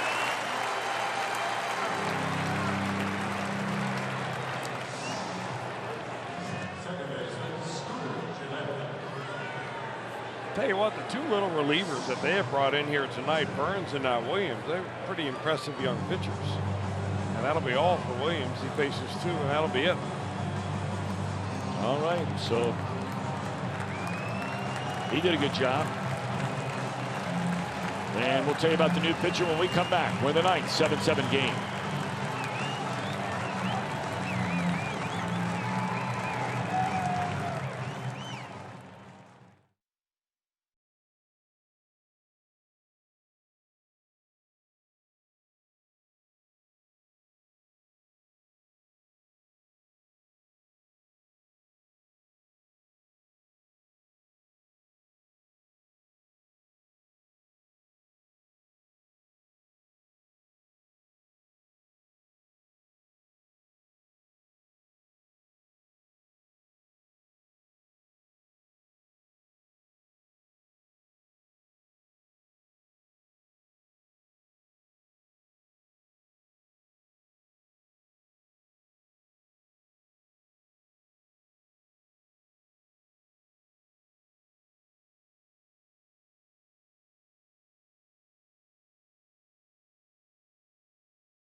The council will bring on a left-hander from his bullpen, and that's Dan Jennings. He's been a busy man. Been around a long time. Dan Jennings said this is game number 370 in his major league career. 31 years old, broke in with the Marlins, was up with the White Sox and Toronto briefly.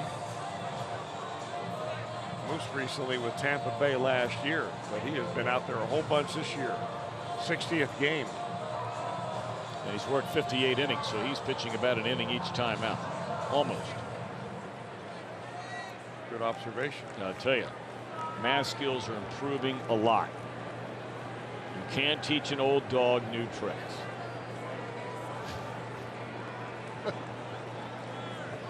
Thank you for noticing. Scooter! Scooter! Did Scooter do it? Did he do it? He did it! Holy mackerel! Scooter Jeanette gives the Reds an 8-7 lead on the first pitch thrown by Jennings. Ho, brother! How sweet it is. Boy, how sweet does that feel for him? Coming back here. Now, he was a fan favorite here. There are a lot of people that really like Scooter Jeanette.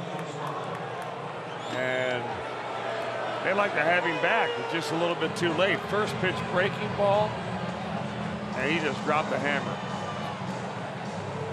Boy, Craig Counsell. Suarez coming up. He's making another pitching change. Scooter Jeanette, number 19, breaking a 7-7 tie in the ninth. How about that?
Dan Jennings in the game. Check out Scooter. This little boy wants to take a picture with him, right?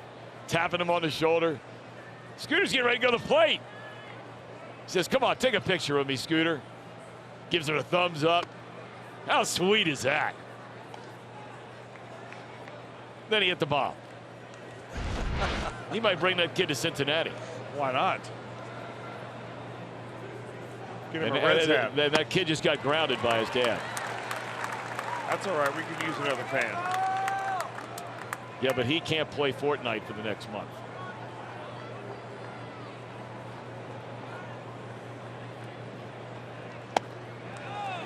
Corey Knebel, who's been their closer the last couple of years, has been hurt. Spent a lot of time on the DL this season. Trying to get the final out here in the Reds' ninth inning. See the numbers on Knebel. He's trying to get back into a groove here, and there's a base hit into right field.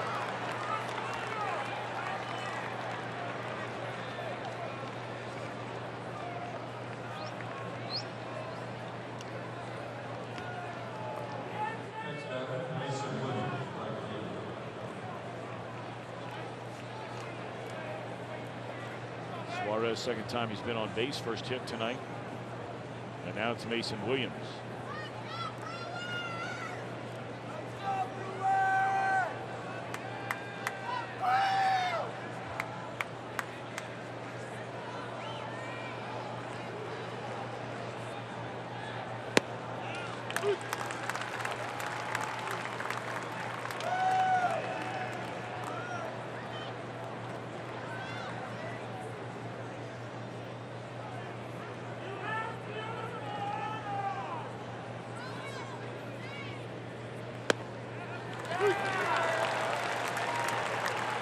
Knable ahead of Williams at 0-2.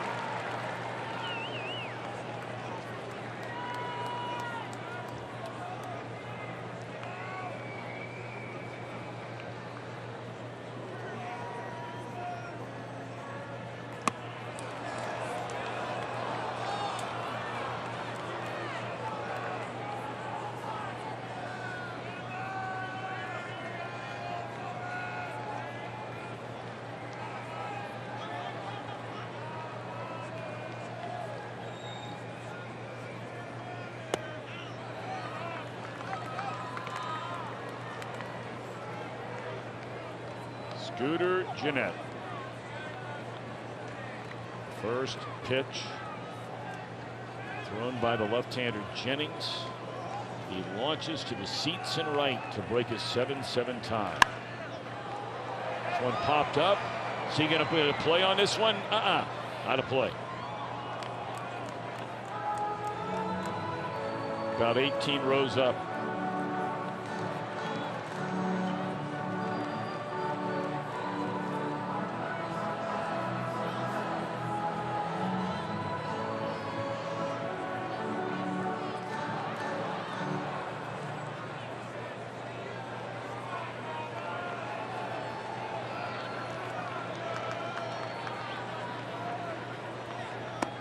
Well, Joey's been following. It's almost like our director, the camera shots all night long.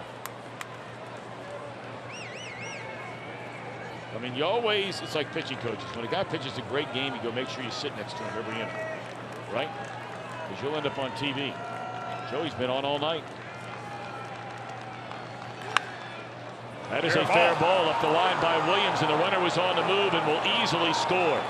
Suarez rounding third, Williams on his way to third, and that is a run-scoring triple to make it a 9-7 Cincinnati lead.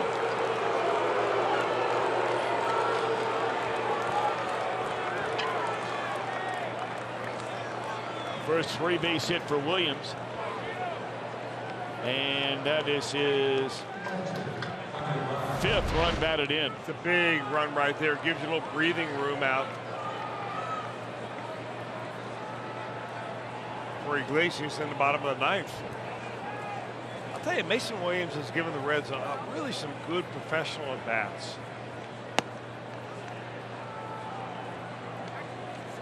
He's very impressive in spring training and got everybody up and excited with that triple.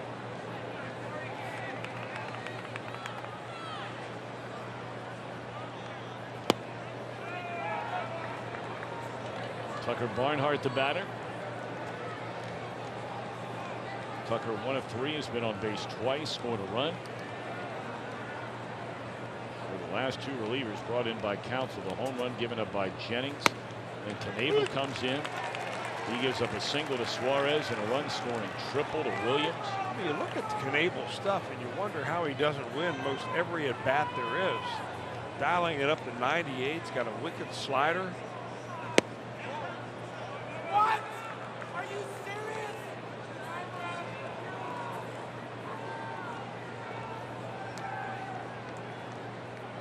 Call strike.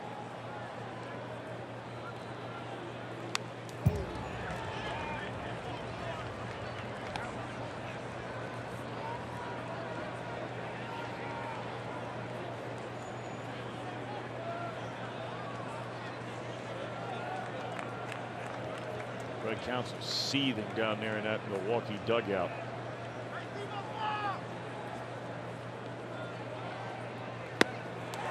Strike 3 and that'll win the inning. How about Scooter against his former team? Breaks a tie. Reds lead by 2 coming up to the bottom of the 9th.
For that game with Reds Live, presented by Ray St. Clair Roofing.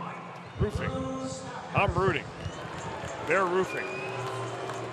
Iglesias with a 2-run lead, and there are the probables for tomorrow. Robert Stevenson against Freddie Peralta, and hopefully that'll be the rubber game of this 3-game set as the Reds have a 2-run lead here going to the bottom of the 9th. I get the sneaking suspicion that's a very important start tomorrow for Stevenson. I could be dead wrong about that, but his first 2 starts have not been good. Well, I would think that anytime you get a ball in the major leagues on the mound as a starting pitcher, it is an important start. Good point. All right, part of the order. Moustakas to be followed by Aguilar and then Shaw. And then you get any further than that, and you're going to hit for the pitcher. Straight up in the air, this will be out number 1.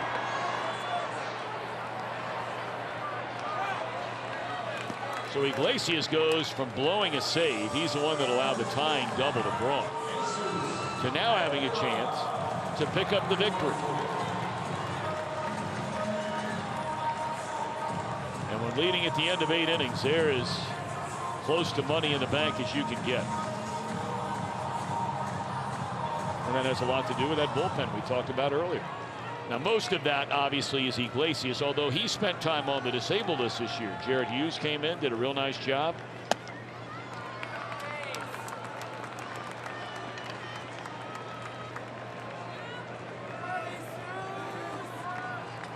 Let's go, Brewers! Let's go, Brewers! There's a line drive, and every time he drops down like that, at least it seems like lately, he's been hurt.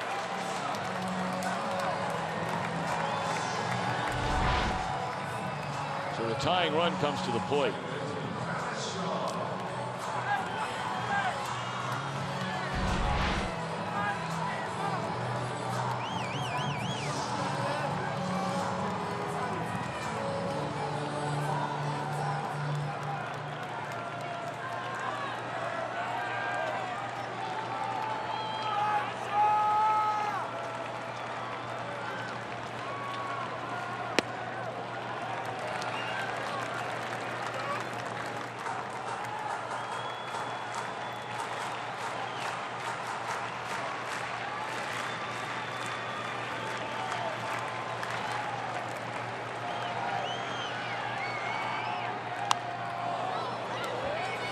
That's in the air and out of play.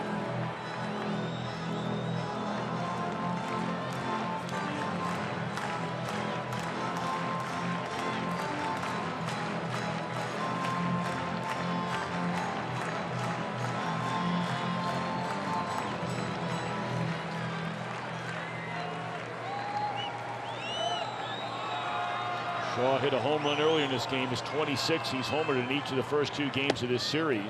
2 balls and a strike.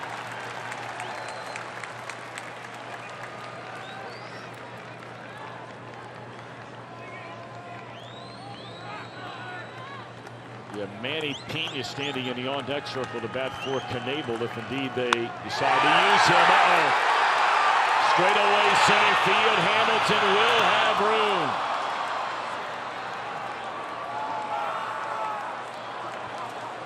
Thank goodness he picked the deepest part of the ballpark, because that ball was well hit, but it went way high into the air. And just about every Brewer faithful here went to their feet when they saw this baby come off the bat.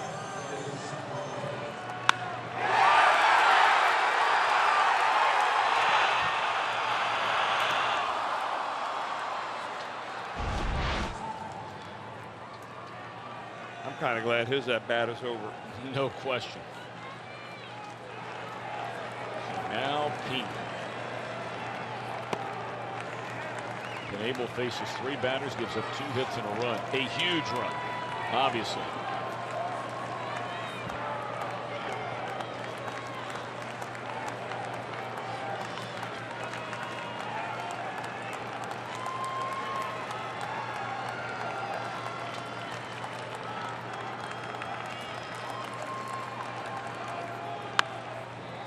Dropped down again there and fouled out a play by Pena. 1 ball and 1 strike.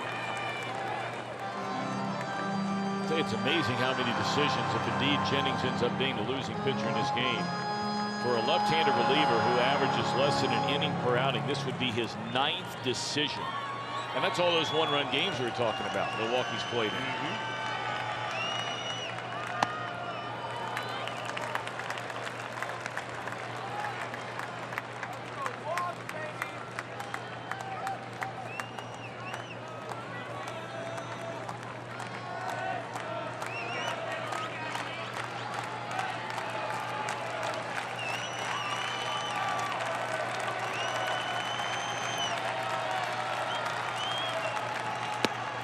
Breaking ball drops in there for strike 2, so now an out away.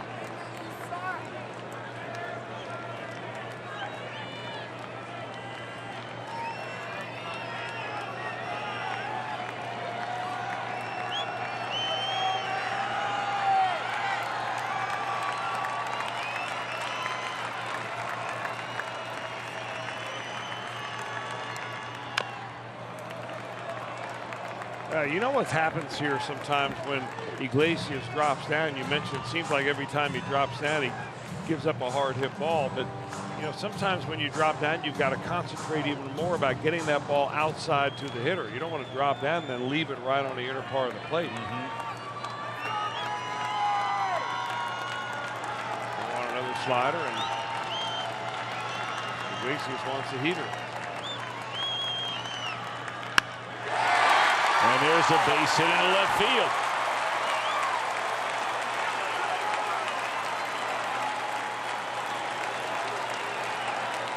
So this one not quite over.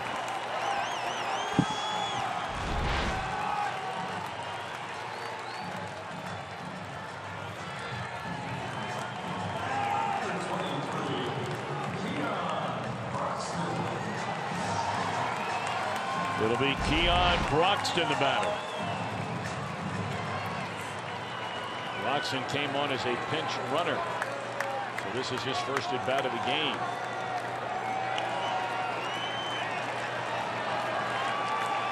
Iglesias just not as sharp as we've seen him here tonight. Gave up a big hit to Braun, which tied the game. He's given up a couple of base hits here in the 9th. So on a night when perhaps he's pitching with less than his best, he's going to try and nail this down and get a win. 1 out to go, but a tying run at second, the winning run at first. Or the tying run at first, I beg your pardon. Swing and a miss to get ahead 0-2. Now, 2 good breaking pitches right there.